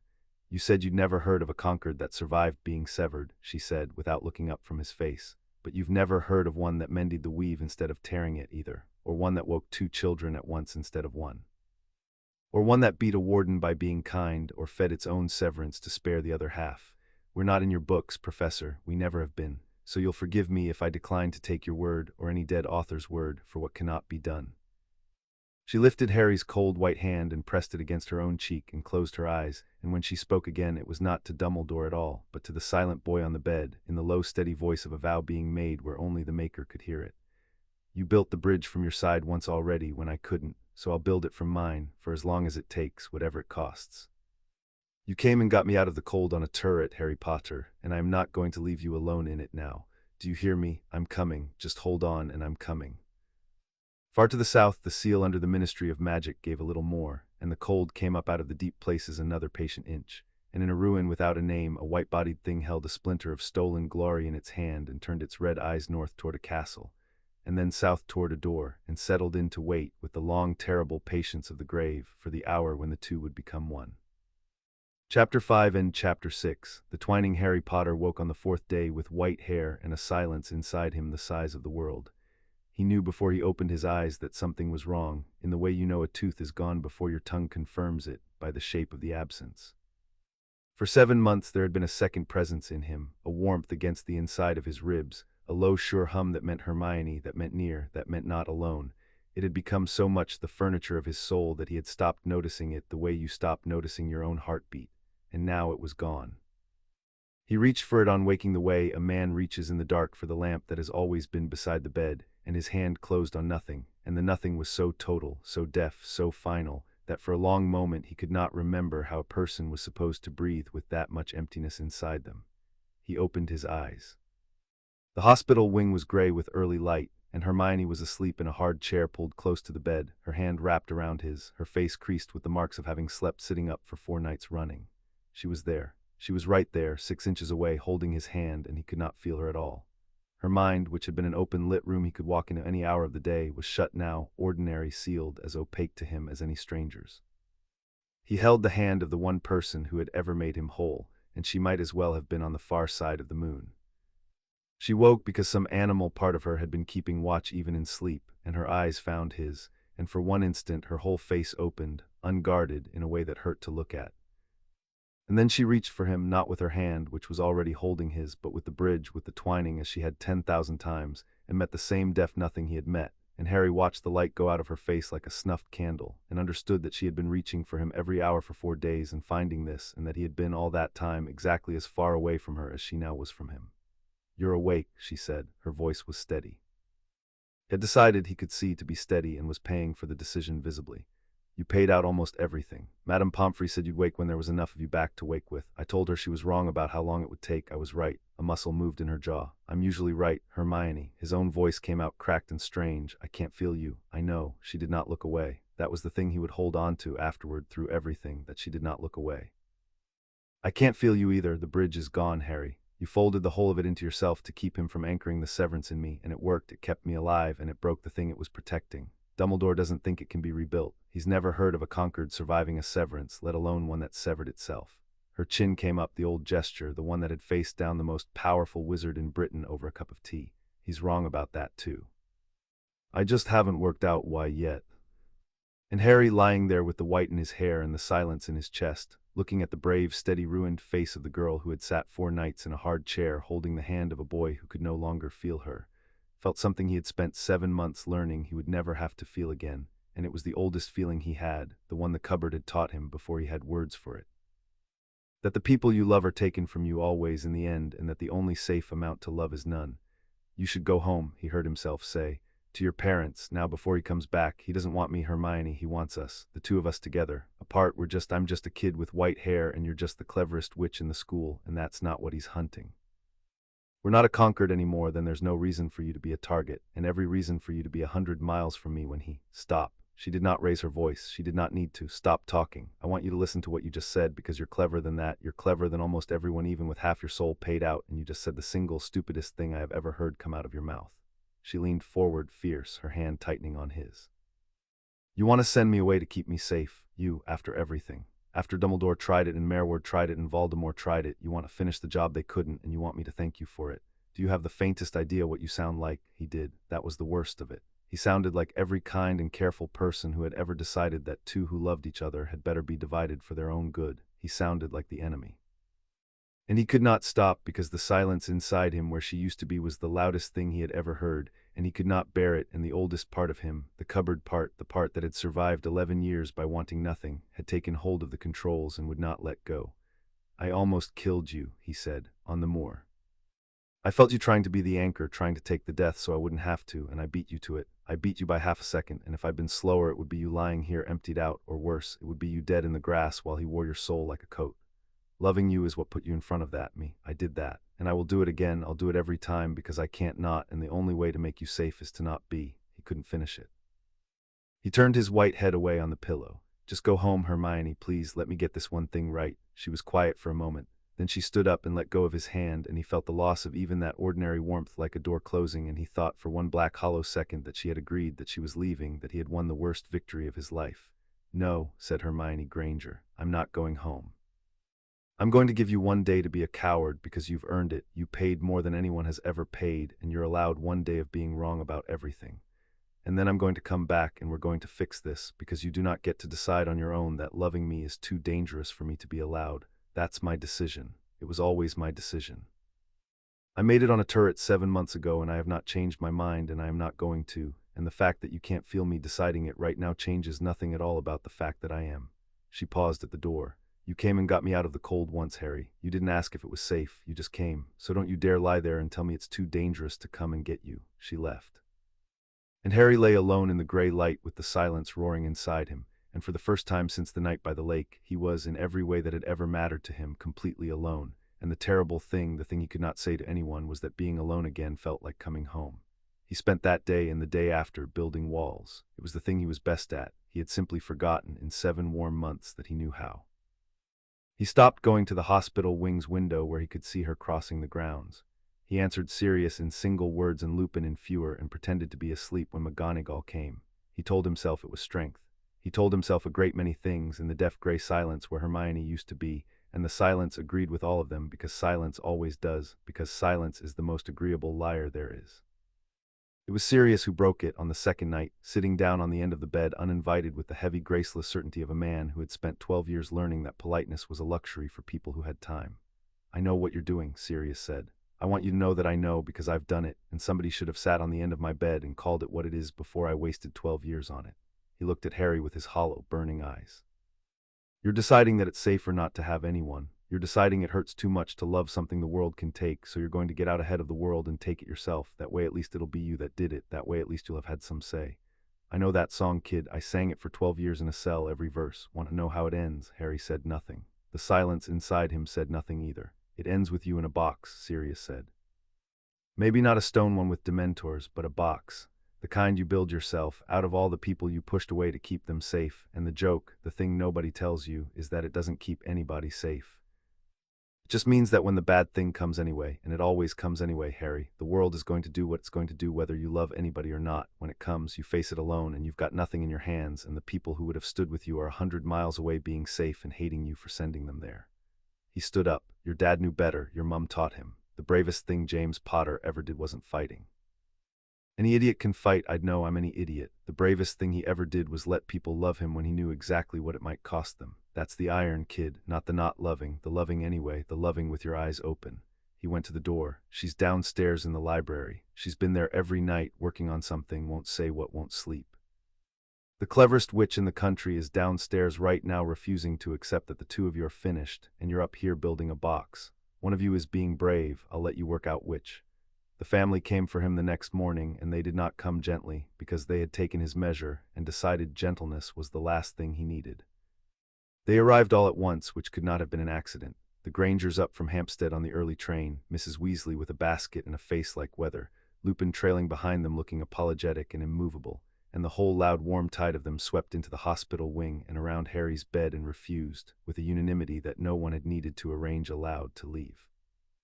Mrs. Granger sat down on one side of him and took his hand off the blanket and held it in both of hers as though it were a thing she had every right to, which, she made clear without saying a word, she had decided that it was. Mrs. Weasley began unpacking the basket onto every available surface, narrating the contents with the ferocious tenderness of a woman who had learned that you cannot mend a wounded child with words, and had therefore long ago switched to soup. And Mr. Granger, who was a quiet man and a dentist and not given to speeches, pulled a chair to the foot of the bed and sat in it, and looked at Harry with a steadiness that was somehow worse and better than anything anyone said. Hermione told us what you're trying to do, he said at last when the fuss had settled. Send her away, to keep her safe. He folded his hands. I want to tell you something man to man, because I think you've had precious few people talk to you that way, and I find I mind that a great deal. When my daughter was small, she was the cleverest child anyone had ever met, and it frightened people, and they were unkind to her about it, the way frightened people are, and Jean and I spent years watching her come home and pretend it didn't hurt. And then she got her letter and she went off to your world, and we let her because you let them go. That's the whole terrible job. And every single year she came home a little more herself, a little less careful, a little less braced for the next unkindness. His voice did not waver, but his eyes were bright. And this year she came home different again, and Jean noticed it before I did, and what she said was, somebody's finally loving her the right amount. That's you, you're the somebody. So you'll forgive a father for being blunt. I did not raise that extraordinary girl and watch the world try to make her small and let her go into your impossible world, so that the one person who ever loved her the right amount could decide all on his own that she'd be better off without him. She wouldn't. I've seen her without. I'm not having it. And neither, I rather think, are you if you can find your way back to your own good sense. Harry could not speak for a moment. He looked at the ring of them, the Grangers and Mrs. Weasley and Lupin and Sirius leaning in the doorway, the whole improbable family that had assembled itself around an orphan out of nothing but stubbornness and choosing, and he understood, with the slow-turning understanding of a man surfacing from deep water, that this was the thing the cupboard had lied to him about for 11 years. The cupboard had said that wanting nothing was safe. And here was the proof that it was not safe and never had been. It had only been empty and called the emptiness safety, and the difference between the two was the entire distance he had spent 3 days trying to put back between himself and the only people who had ever come for him in the dark. I don't know how to fix it, he said, very low. The bond, it's gone. I broke it saving her, and Dumbledore says it can't be. Then it's fortunate, said Mrs. Granger, squeezing his hand, that you are not in this family permitted to make decisions of that size by yourself anymore. That's rather the point of having one. You don't get to carry it alone. None of us do. Now eat Molly's soup before she takes it personally, and then go and find my daughter, because she has not slept in 3 nights, and you are the only person on this earth she will listen to, and I am told she is downstairs in a library doing something with chalk that has the librarian quite alarmed. The world, which had never once waited for Harry Potter to sort himself out, did not begin now. Word came north on the 3rd day in a gray envelope that bore no crest, only the impression of a thumb, delivered by an owl that no one had seen arrive. It was addressed to Albus Dumbledore, and it was from Warden Mereward, and it was the last letter the old warden would ever write, because the writing of it had cost him the final reserves of a life stretched a century and a half past its natural span. Dumbledore read it aloud to the grim small council assembled in his office, Harry pale and white-haired in the corner, Hermione across the room with shadows under her eyes and a roll of her own diagrams clutched under one arm, the two of them as far apart as the room allowed. The seal is failing within the month, Mereward had written. I can no longer reach it, you have seen to that, and I do not reproach the children who could not have known and who are, I have come to believe, the only hope this benighted office has left, if any of you can find the wit to see it. The hollow stirs, it has begun to call. And the abomination Riddle has heard the call, because the splinter he tore from the conquered on the moor has tuned him to the deep places, and he means to be standing at the sealed door when it opens. He does not mean to close the wound. He means to seize it, to make himself its master, to take the unmade hunger into his own divided soul, and become a thing no wizard has been since Aldous stood over the carts, a master of magic crowned in murder with the hollow for a scepter. He will go to the door at the dark of the next moon, when the weave runs thinnest. I have spent my life keeping the wrong thing out by keeping the right things dead. I see now that I had it backwards from the first. The only thing that can close that door is the thing my office spent 400 years destroying. Find your conquered, mend them if they are broken. I am told they are broken. Mend them and send them down, and pray they have learned the lesson Aldous died teaching, that the door is closed by giving, never by taking. It is the only lesson that matters. It is the only one I never learned. The seal is failing within the month. I am so very tired. Tell the children I am sorry. Tell them I was wrong about everything except the danger, and that the danger is real, and that they are the only answer to it the world has made in 400 years, and that I should have knelt to them instead of coming to cut. Dumbledore lowered the letter. The office was very quiet. Fawkes shifted on his perch, and a single feather, molten gold, drifted down through the gray light and settled on the desk, and no one spoke. The dark of the moon is 11 days away, said Dumbledore at last. He will go to the Department of Mysteries, to the locked room, to the sealed door. And if he reaches the wound with the power he has and the splinter he stole, he will not merely become the most dangerous wizard in the world. He will become the only thing the Hollow has ever been offered that it might actually accept in place of closing, a master willing to feed it forever in exchange for the use of it. He looked, for the first time, directly at the 2 children at opposite ends of his office. There is one thing in the world that can stand against that, It is sitting in this room, in two pieces, refusing to look at each other. I will not insult either of you by pretending I know how to mend what was broken on that moor. But I will tell you that the world has 11 days, and that I have spent my whole long life being the cleverest and most powerful person in every room I entered, and that it has never once been enough, not against this, and that the only thing I have ever seen that was enough was the thing the two of you were before I and the world between us frightened you into breaking it. The steel in his voice had gone very gentle. I am done telling you what you cannot do. I have been wrong every single time. Go and prove me wrong once more, please. I find that I am asking you at the end of everything for exactly the thing I spent a year trying to prevent. She came to him that night in the empty room of requirement which had made itself, without being asked, into the turret where it all began, the cold stone, the parapet, the lake below holding the stars, the precise place where two children had once reached for each other in the dark and changed the shape of the world. Harry was already there. He had not known he was going until he was halfway up the stairs, the white-haired part of him following some pull older than the walls he had built, and when he came through the door and saw what the room had built, and saw Hermione standing at the parapet with her diagrams in her hands and the false stars on her face, the wall he had spent 3 days building cracked straight down the middle, because some things are stronger than the cupboard, and one of them was this. I worked it out, she said without turning around. Her voice was raw with 3 nights of no sleep. Why Dumbledore's wrong, why every book is wrong. Do you want to hear it, or do you want to keep being a coward? Because I'll tell you either way, I've come too far to stop for your feelings. Tell me, Harry said. She turned. She had pages and pages of it, the diagrams, the spiral, the ledger, 7 months of work, and she held them up between them like a shield or an offering. The bond didn't break because it was fragile, she said.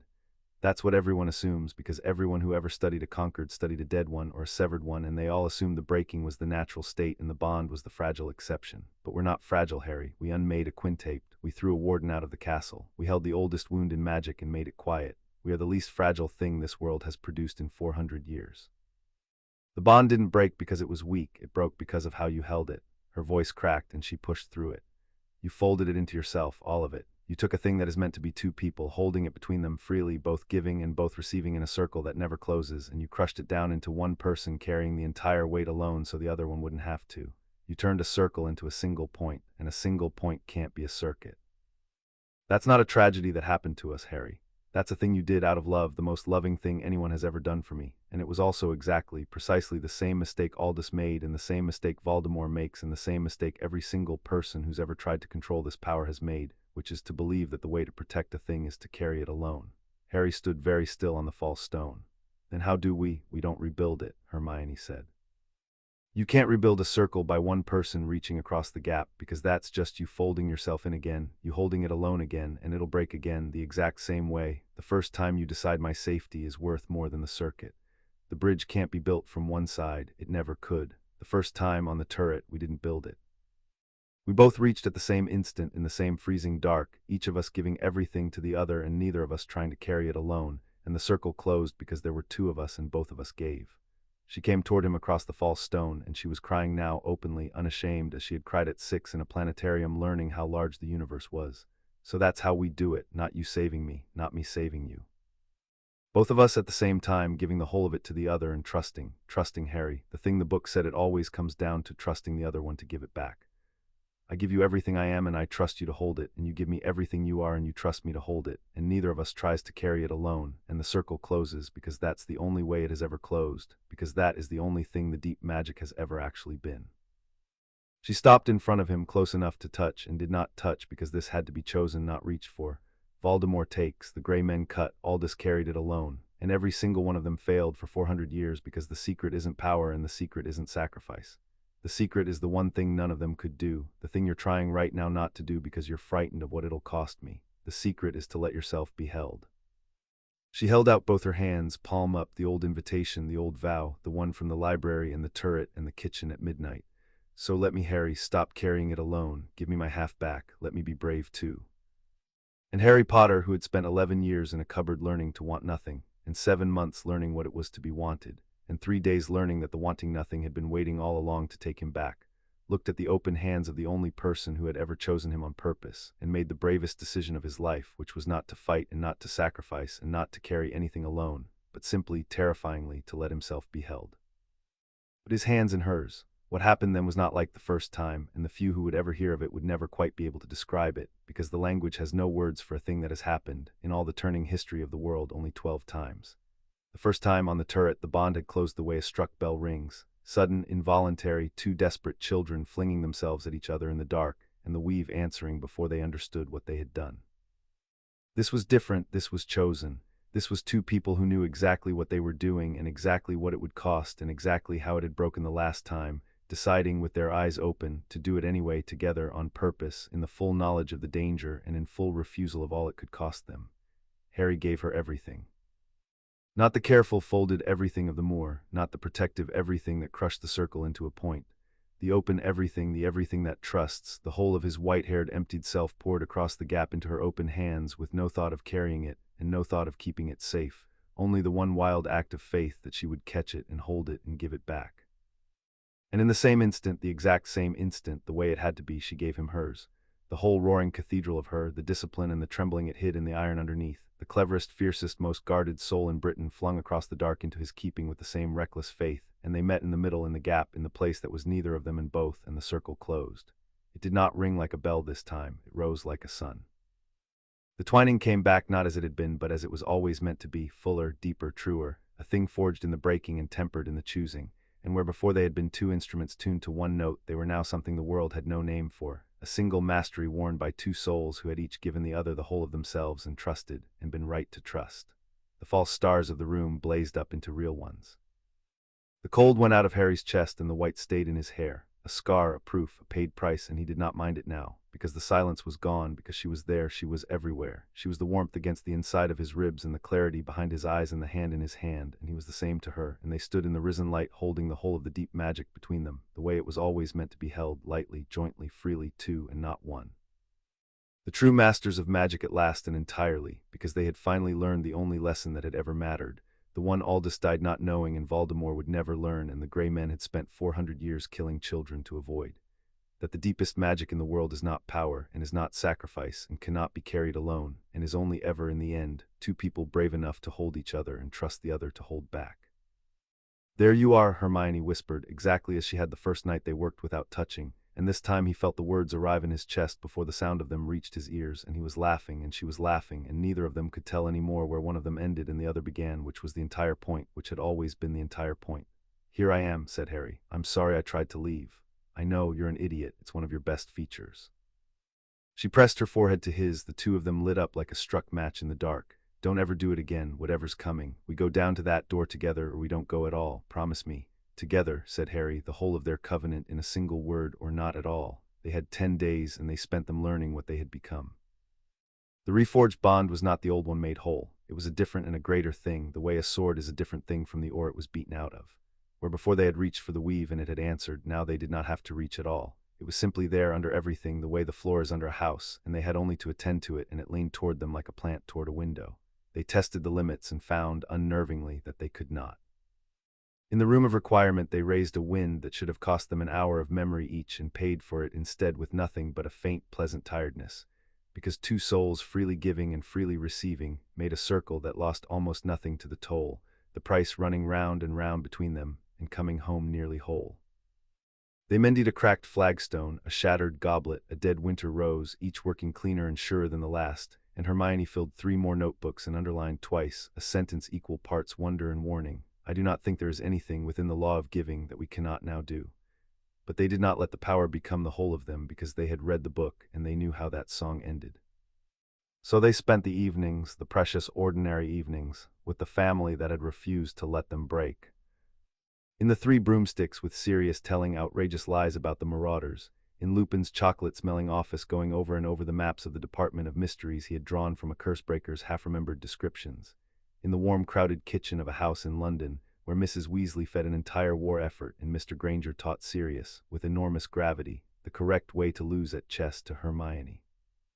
And on the last night before the dark of the moon, when the plans were laid as well as plans can ever be laid against a thing like Voldemort, Harry and Hermione climbed up to the astronomy turret, the real one this time, the one where it had all begun, and sat against the cold parapet with the lake below them holding the stars, and did not speak for a long while because they did not need to. Each of them could feel the whole of the other, the cold weight of what was coming and the resolve under it and the great improbable steadiness humming in the warm circuit between. "We might not come back," Hermione said at last. It was not a question and it was not a flinch. It was only Hermione, who who refused to walk into anything without first naming every wall in it. I've run the numbers as far as they'll run, and there's a real chance, a large one, that we go down to that door and we do not come back up. I wanted to say it out loud once where it's just us. I know. Harry found her hand in the dark, though he no longer needed to touch her to feel her. He did it because the touch was its own small good thing, the human warmth under the cosmic one. I worked it out too, and I want you to know that if it goes that way, I'm not sorry, not about any of it. 2 years ago, I was a kid in a cupboard who made himself want nothing, because wanting things got them taken away. And then you checked the map and came up to a cold turret to sit with me for no reason but to be there, and you didn't leave, and you have never once left, and whatever happens at the bottom of that door, I got to find out what it was like to be chosen, on purpose, by you. That's more than I ever thought the world had on offer. He turned his white head against the cold stone and looked at her. So whatever's down there, we go down together, and if we have to pay the whole till this time, we pay it together the way we should have on the moor, and I promise you, I will not try to carry it alone again. Together, Hermione said, and leaned her head on his shoulder under the turning stars, or not at all. She was quiet a moment. We're going to win, you know, I've decided. The two of them, Dumbledore and Voldemort, they've each spent their whole lives believing the same lie from opposite ends, that the power is a thing you hold alone and defend alone and pay for alone. And they're both wrong, and they've both been wrong for 100 years, and we are going to go down to the oldest wound in the world and prove it, by closing the thing they could only ever feed. We're going to mend it, Harry. And then we're going to come home, and I'm going to sleep for a week, and you're going to meet my grandmother, who is worse than all of this combined. And Harry laughed up on the cold turret in the last hour of the old world, with the stars in the lake and the girl on his shoulder and the deep magic humming warm and whole between them, and it was, he thought, a very good sound to carry down into the dark. They went down to London on the 11th day, in the cold hour before the dark of the moon, and they did not go alone, because the lesson had taken root in all of them now. Sirius and Lupin walking on either side like the last two marauders going to one more war, the reassembled order at their backs, McGonagall grim and unbreakable, and Albus Dumbledore at the front of all of them, who had spent 100 years being the one who decided who was worth the cost, and who walked now, for the first time, not as the general but as the guard, 115 years of terrible power arranged at last in a single direction. Which was in front of two children he had finally stopped being afraid of. At the entrance to the ministry, in the last of the failing light, Dumbledore stopped and turned to them, and the famous twinkle was gone, and what was left was something better, something he had not worn in 70 years. Not the calculation and not the flinch, but the plain open face of a man who has decided, knowingly and far too late and entirely without reservation, to spend everything he has on something he believes in. He will be at the door before us, the old man said. He has the splinter, he can feel the weave, he will have gone straight down, we will hold the rest. The Death Eaters, the dark things he has gathered, whatever he has woken in that place to guard his great working, those are ours. I have spent a long life learning how to hold a line, and tonight I am going to be very good at it one last time, so that the two of you can do the one thing that none of the rest of us can. He looked at them, white-haired boy and shadowed girl, hand in hand, lit faintly from within with a power 400 years asleep. Go down to the wound, do not let him take it. And remember, when you stand at the edge of that terrible place and it offers you the world to reach just a little further than you should, remember Aldous and remember Merward and remember that you close it by giving and never, ever by taking. Something moved in the old blue eyes, very bright. I was wrong about you. I want to have said that before we go in case I do not have the chance after. I was wrong about you from the first night, and being wrong about you is the dearest hope of my old age, and if I die in there tonight holding a door for you, it will be the first wholly good thing I have done with this much power in 70 years, and I will be glad of it. Now, the dark of the moon is rising. Take my hand, both of you, and let us go and finish what a great and grieving Concord started 400 years ago, and put it, at long last, to rest. And the two of them, who had come into the deepest power the world had ever known and lost it and chosen it back and forged it into something truer than it had ever been, took the old man's hands, and the three of them went down together into the dark beneath the ministry, toward the sealed door, toward the wound at the root of all magic, toward the white-bodied thing that waited for them at the bottom of the world with a stolen splinter burning in its hand and the patience of the grave in its red and lidless eyes. Chapter 6 and Chapter 7. The True Masters. The Department of Mysteries does not appear on any map of the Ministry of Magic, for the excellent reason that the people who built it did not entirely trust maps or ministries, or, in the end, themselves. It is the place where the wizarding world keeps the questions it has decided are too large to answer and too dangerous to forget. A black-floored honeycomb of rooms where time runs in jars and thought swims in tanks, and a single locked door at the very bottom of everything has stood shut, humming its one low note of warning, since the reign of the third Edward. It was toward that door on the night of the dark of the moon that two children and an old man and a ragged company of the brave descended, while above them the surface world slept on in its ignorance, dreaming its small dreams, never knowing how near it came that night to ending. They came out of the lift into the great circular hall of doors, and the hall, which spun its dozen identical entrances to confuse intruders, took one look at the two children at the front of the company and stopped. It simply stopped, the doors falling still, one of them swinging silently open of its own accord, because the weave that the hall was built to guard had recognized, after 400 years, the only hands that had ever been able to soothe it. And through that open door came up a cold that all of them felt in the roots of their teeth, and under the cold a sound, faint and vast and patient, the sound of something very large and very old breathing in the dark, very far down and waiting. "That is the way," said Dumbledore quietly, "and he is already on it. Feel how the cold has awaked to it, like a ship has passed. He has perhaps an hour's start." He turned to the company at his back, the reassembled Order of the Phoenix, grim hard people who had answered a summons they did not fully understand to a place they had been taught did not exist, and to Sirius and Lupin, the last two marauders, standing shoulder to shoulder as they had in a younger war. "Whatever he has brought down here to guard his working, it will come up that stair to meet us, and we will not let it pass. That is the whole of our task tonight, and it is enough, and it is an honor. We hold the stair." He looked at Harry and Hermione, white-haired boy and shadow-eyed girl, hand in hand, lit faintly from within with a light 4 centuries asleep, go down. There was no time for long farewells, and the people who loved them best knew it, and gave them instead the short ones, which are harder and which matter more. Lupin gripped Harry's shoulder and said, "Your father and mother would be past speech, so am I. Go." Sirius did not say anything at all. He only pulled Harry into a fierce, brief embrace, the embrace of a man who had learned the hard way that you say the thing while you still can, and then held him at arm's length and looked at him with his whole ruined heart in his eyes, and let him go. And Mrs. Granger's last letter was in Hermione's pocket, and Mr. Granger's chessboard was in her memory, and the whole improbable family that had assembled itself around 2 orphan-feeling children stood there in the black hall and watched them walk toward the open door, and did the bravest thing a family can do, which is to let the ones they love go down into the dark to do the thing only they can do, and stay behind and hold the stair and wait. The dark things came up the stair the moment the 2 children started down it, as if the wound below had been holding its breath and let it out all at once. They were not Death Eaters, or not only. Voldemort had spent his stolen hour doing more than coaxing a door, and what climbed up out of the deep places to defend his working had no names in any textbook the Order had studied. There were shapes of living cold that walked on too many legs and cast no shadow. There were the husks of men long dead, kept moving by the splinter of borrowed power that hummed through the whole chamber. There were the masked living, Death Eaters who had answered their master's call to the last great night, their wands already spitting green. And there was, worst of all, the cold itself, the same soul-deep freezing cold that had come over a turret 8 months before, pouring up the black stair in a tide, the breath of the thing behind the door reaching for the warm and the living and the brave. The Order of the Phoenix met it at the stairhead and held.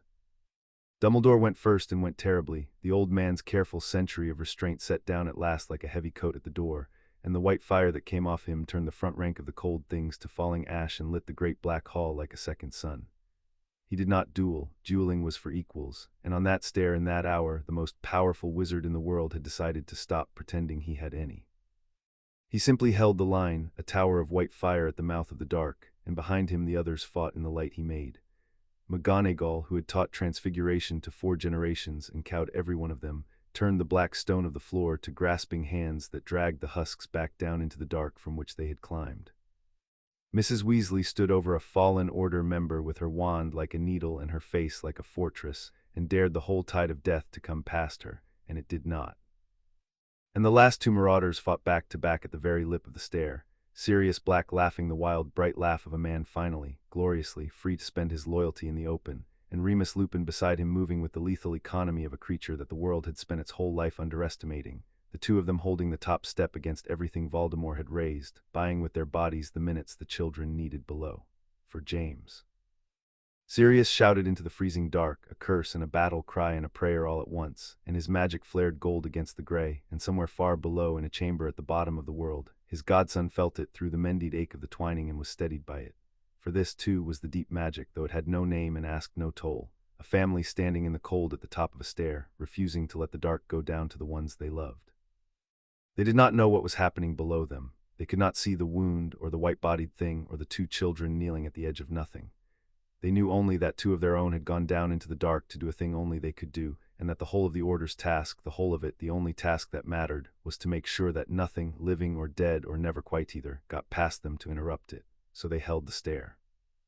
And they went on holding it, bleeding and burning and laughing and falling and getting up again, while far below them the real war, the quiet one, the one fought with open hands instead of wands, came at last to its turning. The stair went down farther than any stair in any building has a right to go. It was cut from black stone, and it spiraled, and the cold thickened with every step until their breath smoked and the frost crazed the walls, and the light Hermione carried in her cupped hand, a small, steady, true magic light that needed no fuel and cast no shadow, dimmed and shrank as though something below were drinking it. They did not speak much. They did not need to. The twining ran warm and whole between them, and in it each could feel the weight of it on the other, and the resolve under the weight, and under both the great steadying fact of not being alone, which was the only weapon either of them had ever truly trusted. But once halfway down where the stair turned and the dark seemed to press close enough to have weight, Hermione stopped and put her back against the frozen wall, and Harry stopped with her, and for a moment they simply stood, foreheads together, breathing the same cold air. "Whatever happens down there," Hermione said very low, "I need you to remember the rule, not Dumbledore's rules, ours. We close it by giving, we never reach past the door. And if it comes to the worst, if there's a price that big to pay, we pay it together, both of us at the same time, the way we should have on the moor. You do not fold it into yourself again. Promise me, Harry. Promise me you won't try to be the one who carries it alone, because if you do it'll break the same way it broke before, and then he wins and the wound stays open and it'll all have been for nothing." Her hand found the front of his robes and gripped it. "Together, say it." "Together," said Harry, "or not at all." And he meant it down to the floor of himself, and she felt him mean it, and that was enough. They went on down the last turn of the stair into the place at the bottom of the world. It was a vast round chamber, older than the ministry that had grown up around it like a callus around a splinter, and at the center of it, in a sunken stone basin the size of a village pond, was the sealed door. It was not a door in any sense a carpenter would have recognized. It was a place where the world had been torn and badly mended, a wound in the air itself, a ragged seam of absolute nothing through which the cold poured up out of the deep places of creation. And around it, on the lip of the basin, a circle of standing stones smaller and far older than the ones on the moor lined inward like mourners, and on every stone was carved, over and over, in a hand 400 years dead, the one word the wizarding world had spent 4 centuries trying to forget. And before the wound, with his back to them, tall and white and terrible in the cold uprushing light of the nothing, stood Lord Voldemort, with his arms raised and his stolen wand humming and the splinter of the conquered's glory burning under the skin of his bare white chest like a swallowed star, in the middle of the greatest working of his long and murderous life. "You came," he said without turning around. His voice was full of a terrible relish. "I knew you would. It is the flaw in your kind, the one I have always understood, and you never will. You cannot leave a thing alone to be saved. You will throw away the whole world to keep one person in it. Aldous did, you will too." He turned then, and his red eyes were lit from within with the uprushing light of the wound, and he had never looked more like a god or less like a man. "Do you feel it? The door is opening.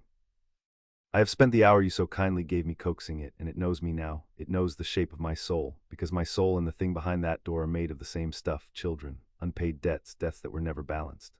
I split my soul 7 times with murder, and it tore a great wound that I patched with more murder, and behind that door is a wound 4 centuries deep that was torn by a debt and patched with murdered children, and we recognize each other, the hollow and I, we are kin.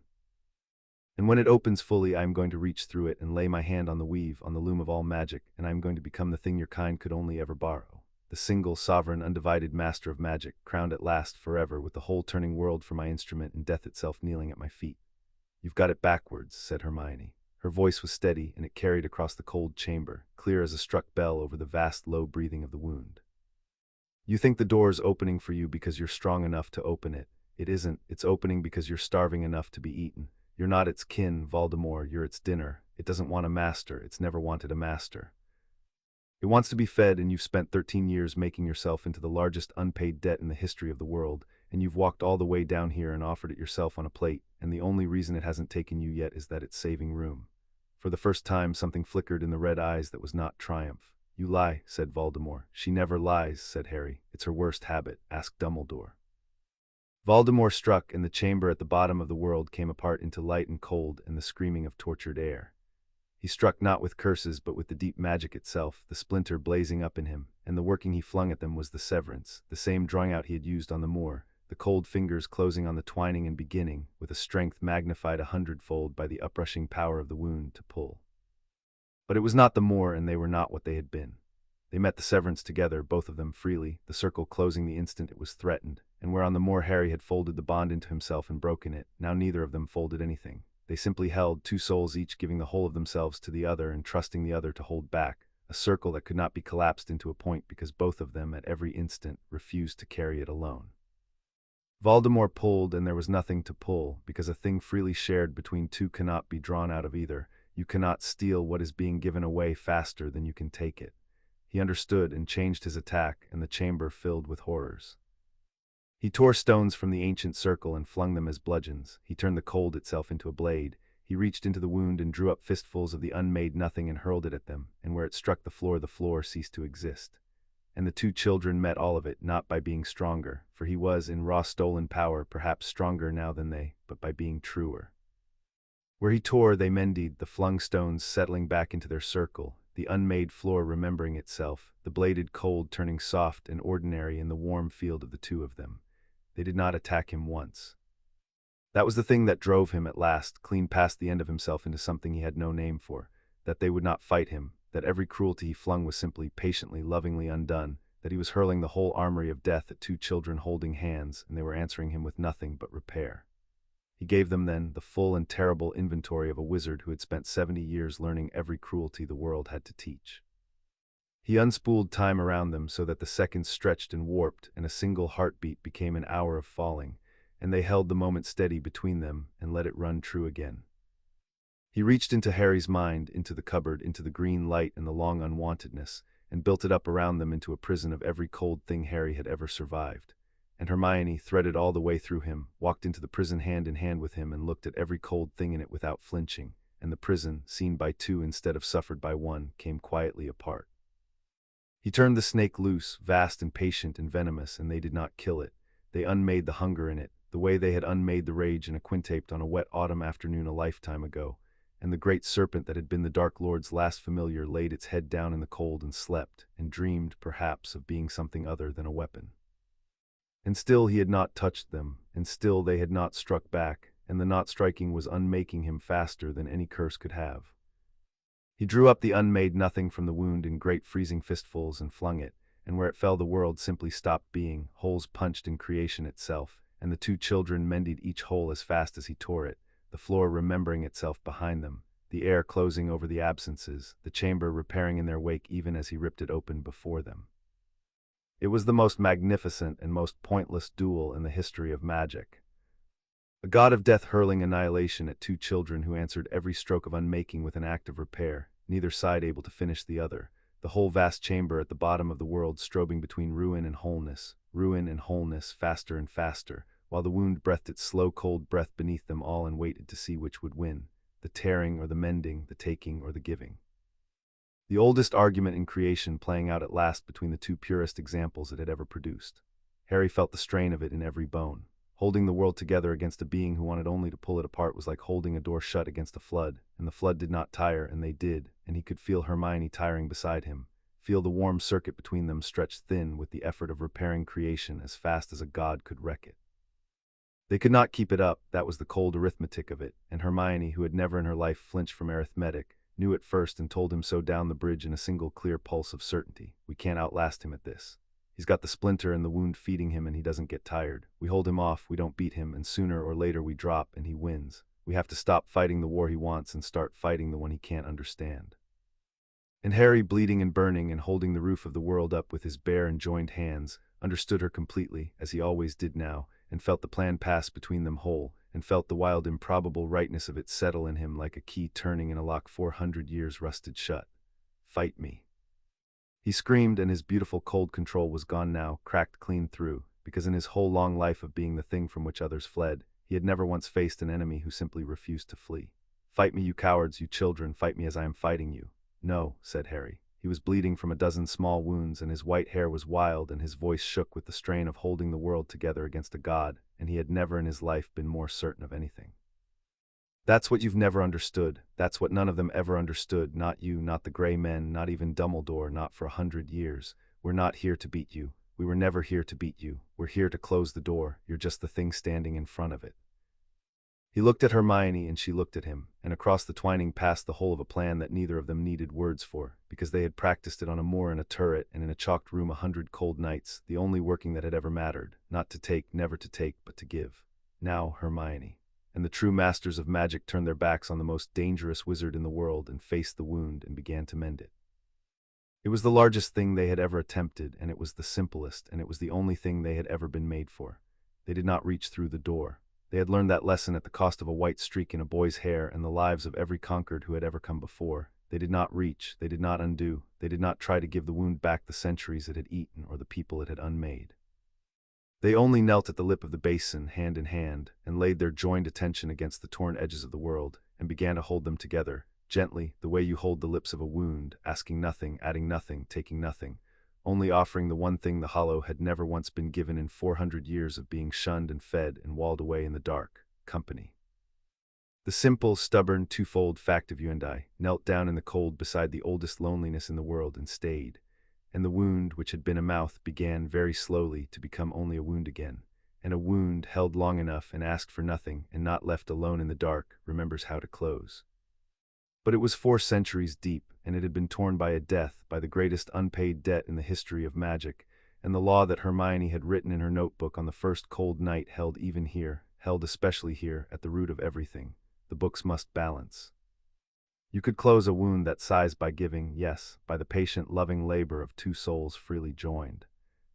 But the closing itself had a toll, and the toll for settling a death-sized debt was a death-sized price, and there were only 2 living souls in reach of the working to pay it, and Harry felt the bill begin to come due, felt the cold reach up out of the closing wound toward the 2 of them, toward the only coin large enough in all that frozen chamber to balance 400 years of unpaid death, and Lord Voldemort, who did not understand giving and had never once in his life been able to leave a working alone that he had not made, who saw 2 children kneeling with their backs to him, and the power of the weave itself flowing through their joined hands, lunged forward to seize it, to take it, to wrench the deep magic away from them at the very instant of its greatest flowering, and make himself its master at last. He thrust his hand into the working between them. He laid his divided, murder-built, 7 times-torn soul directly into the circuit at the exact moment the toll came hunting for a death-sized price to balance the closing of a death-sized wound. And the wound offered at last, in the very instant of its mending, the one thing in all the world that was made entirely and only of unpaid death, took what it was owed. It did not take Harry. It did not take Hermione. The toll, which is blind and enormous and scrupulously fair, which cannot see what you value and will take the dearest thing you own if you let it, but will honor any honest price laid down before it reaches. The toll was offered by Lord Voldemort's own grasping hand, a payment far larger and far more fitting than the lives of 2 children. A soul built of nothing but the very thing the debt was made of, 7 murders deep, a counterfeit of the deep magic that had been forged, like the hollow itself, by a man who loved nothing and reached for everything and would not pay. The counterfeit went to settle the account of the original. The false master was spent to close the wound the last true masters had torn. And Lord Voldemort had time, in the freezing chamber at the bottom of the world, to understand exactly what he had done, to feel the hollow recognize him at last not as kin, and not as master, but as currency, as the coin it had been waiting 400 years to be paid. And then the wound, closing, drew him into itself, all of him, the white body and the red eyes and the splinter of stolen glory and every torn black shred of the soul he had murdered 7 times to keep, and balanced its terrible books with him, and was paid in full and closed. Far away, in a vault at Gringotts, and a cave by the sea, and a ruined house, and a hidden room, and all the secret places where he had buried the anchors of his immortality, 7 black things that had outlived their maker collapsed at once into ordinary dead matter, a cup and a locket and a diadem and a ring and the rest, their dark binding undone in the instant their master was unmade, because a circuit anchored in murder cannot outlast the murderer. And a soul spent as currency does not get to keep its change. The cold went out of the chamber.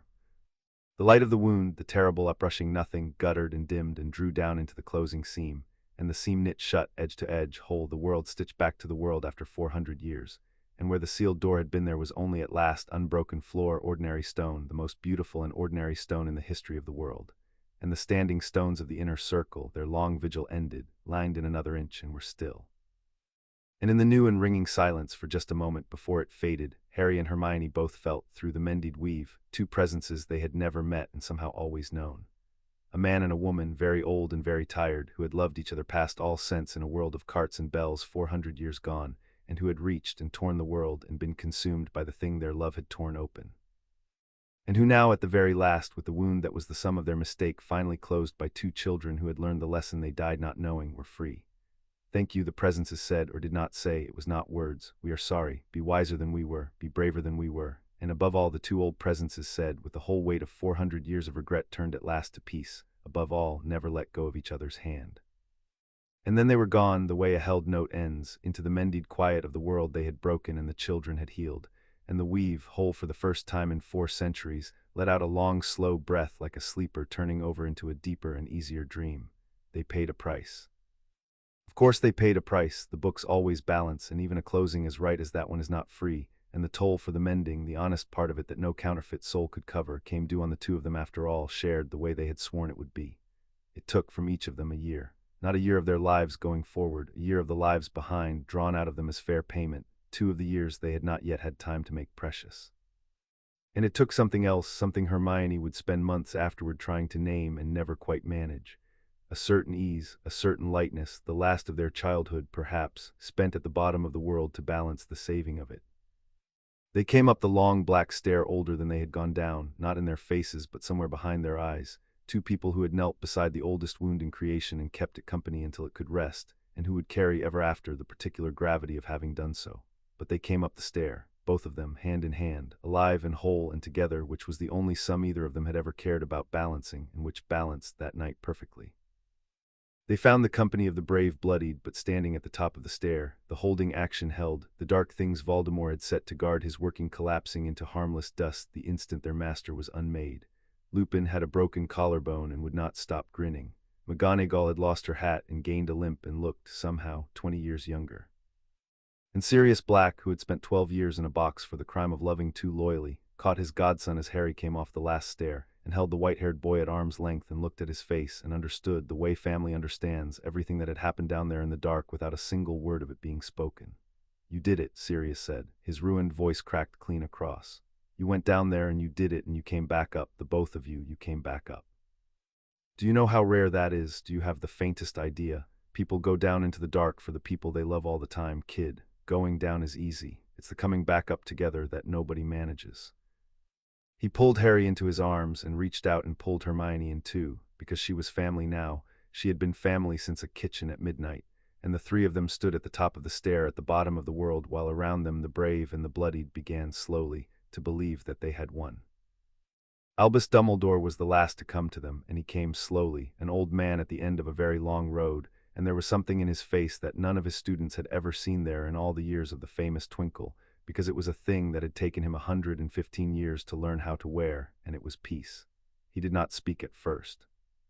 He looked at the place where the sealed door had been, the unbroken ordinary floor, the still stones, and he was quiet for a long time, and when he finally turned to the 2 children, the most powerful wizard alive looked at the 2 who had quietly become more powerful than he had ever dreamed of being, and he did the thing that no one in living memory had ever seen Albus Dumbledore do. He bowed to them. Low and slowly, and without a trace of irony, the deep formal bow of a man acknowledging his masters.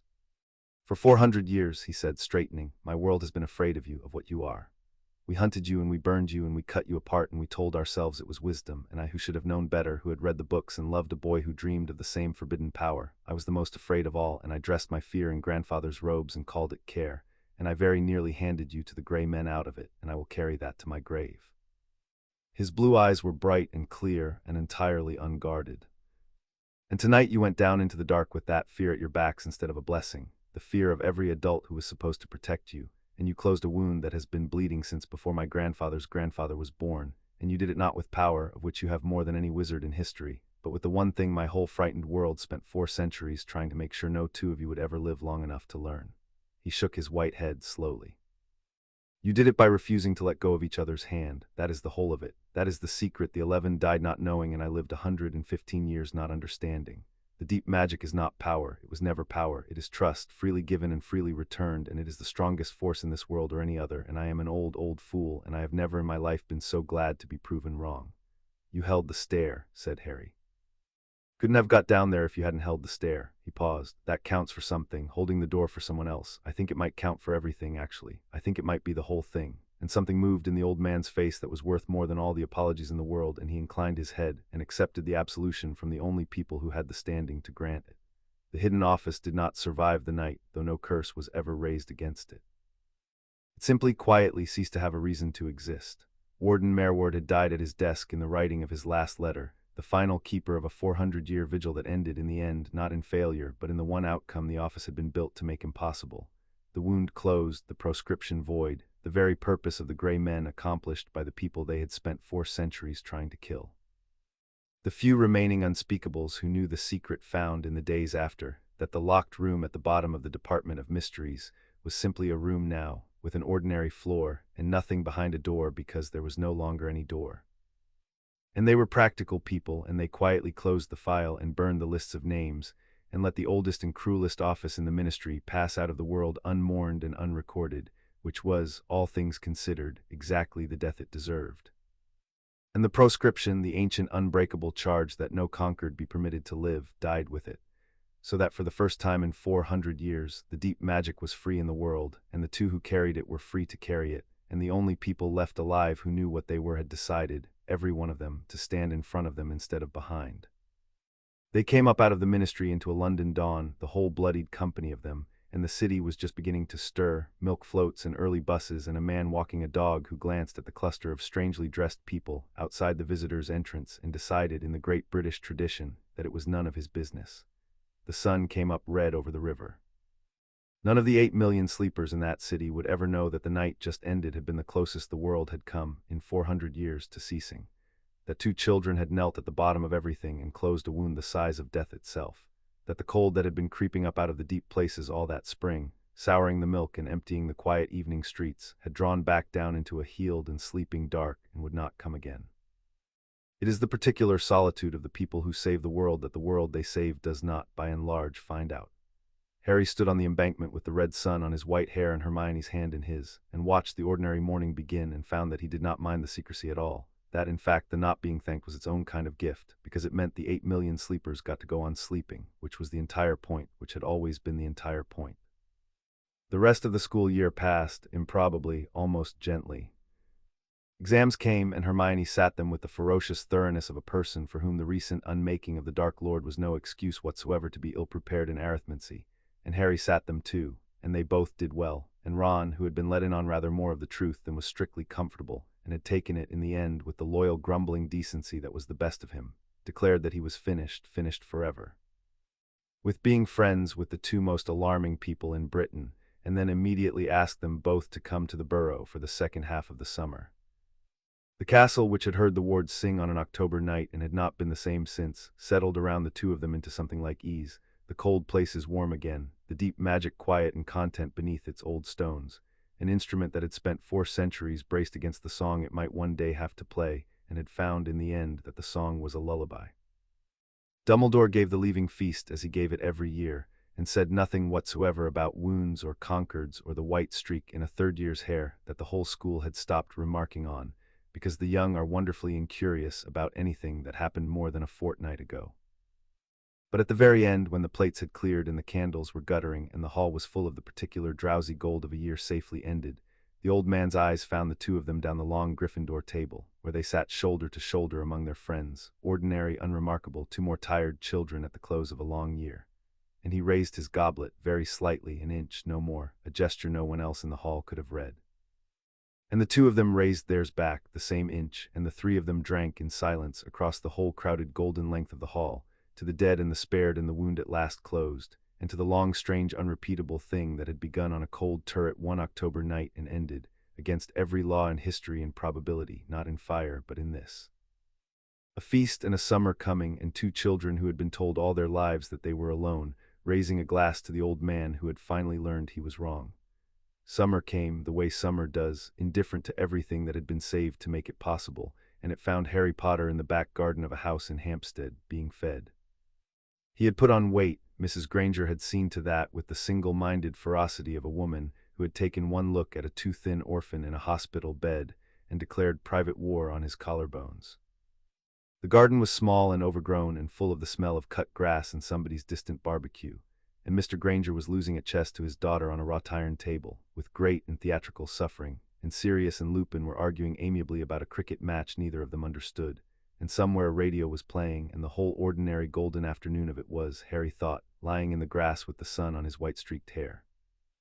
Very nearly more than a person built in a cupboard could be expected to bear. Hermione came and lay down in the grass beside him, abandoning the chessboard, which her father pretended to lament and plainly did not, and for a while they did not say anything because they did not need to. The twining ran warm and whole between them, quieter now, settled, a thing they no longer had to attend to any more than they had to attend to their own heartbeats. The deepest power the world had ever known folded up small and put away in the back garden of an ordinary house, content for now to be nothing grander than the link between two friends lying in the sun. "My grandmother's coming next week," Hermione said. "I told you you'd have to meet her eventually. She's going to ask you what your intentions are and your prospects are, and she's going to be appalled that you don't have a savings account, and you are going to be polite, and she's going to decide she likes you, and there is nothing either of us can do about any of it." She turned her head in the grass and looked at him. "We're going to have a very long, very ordinary life, Harry Potter, I've decided. We're going to go back to school in September and finish growing up and take our exams and probably argue about absolutely everything, and we are going to be, as much as the two most powerful people in the history of magic can possibly manage it, completely and gloriously normal. And in 80 years, when we're very old and very annoying, we are going to be lying in some garden exactly like this one, holding hands, and one of us is going to turn to the other and say, 'Do you remember the year we saved the world?' And the other one is going to say vaguely, 'Which year was that?' And we are going to laugh because we will have had so many ordinary days by then that the one extraordinary one will have to take its turn with all the rest." She found his hand in the warm grass. "That's the plan, that's the whole plan. Are you in?"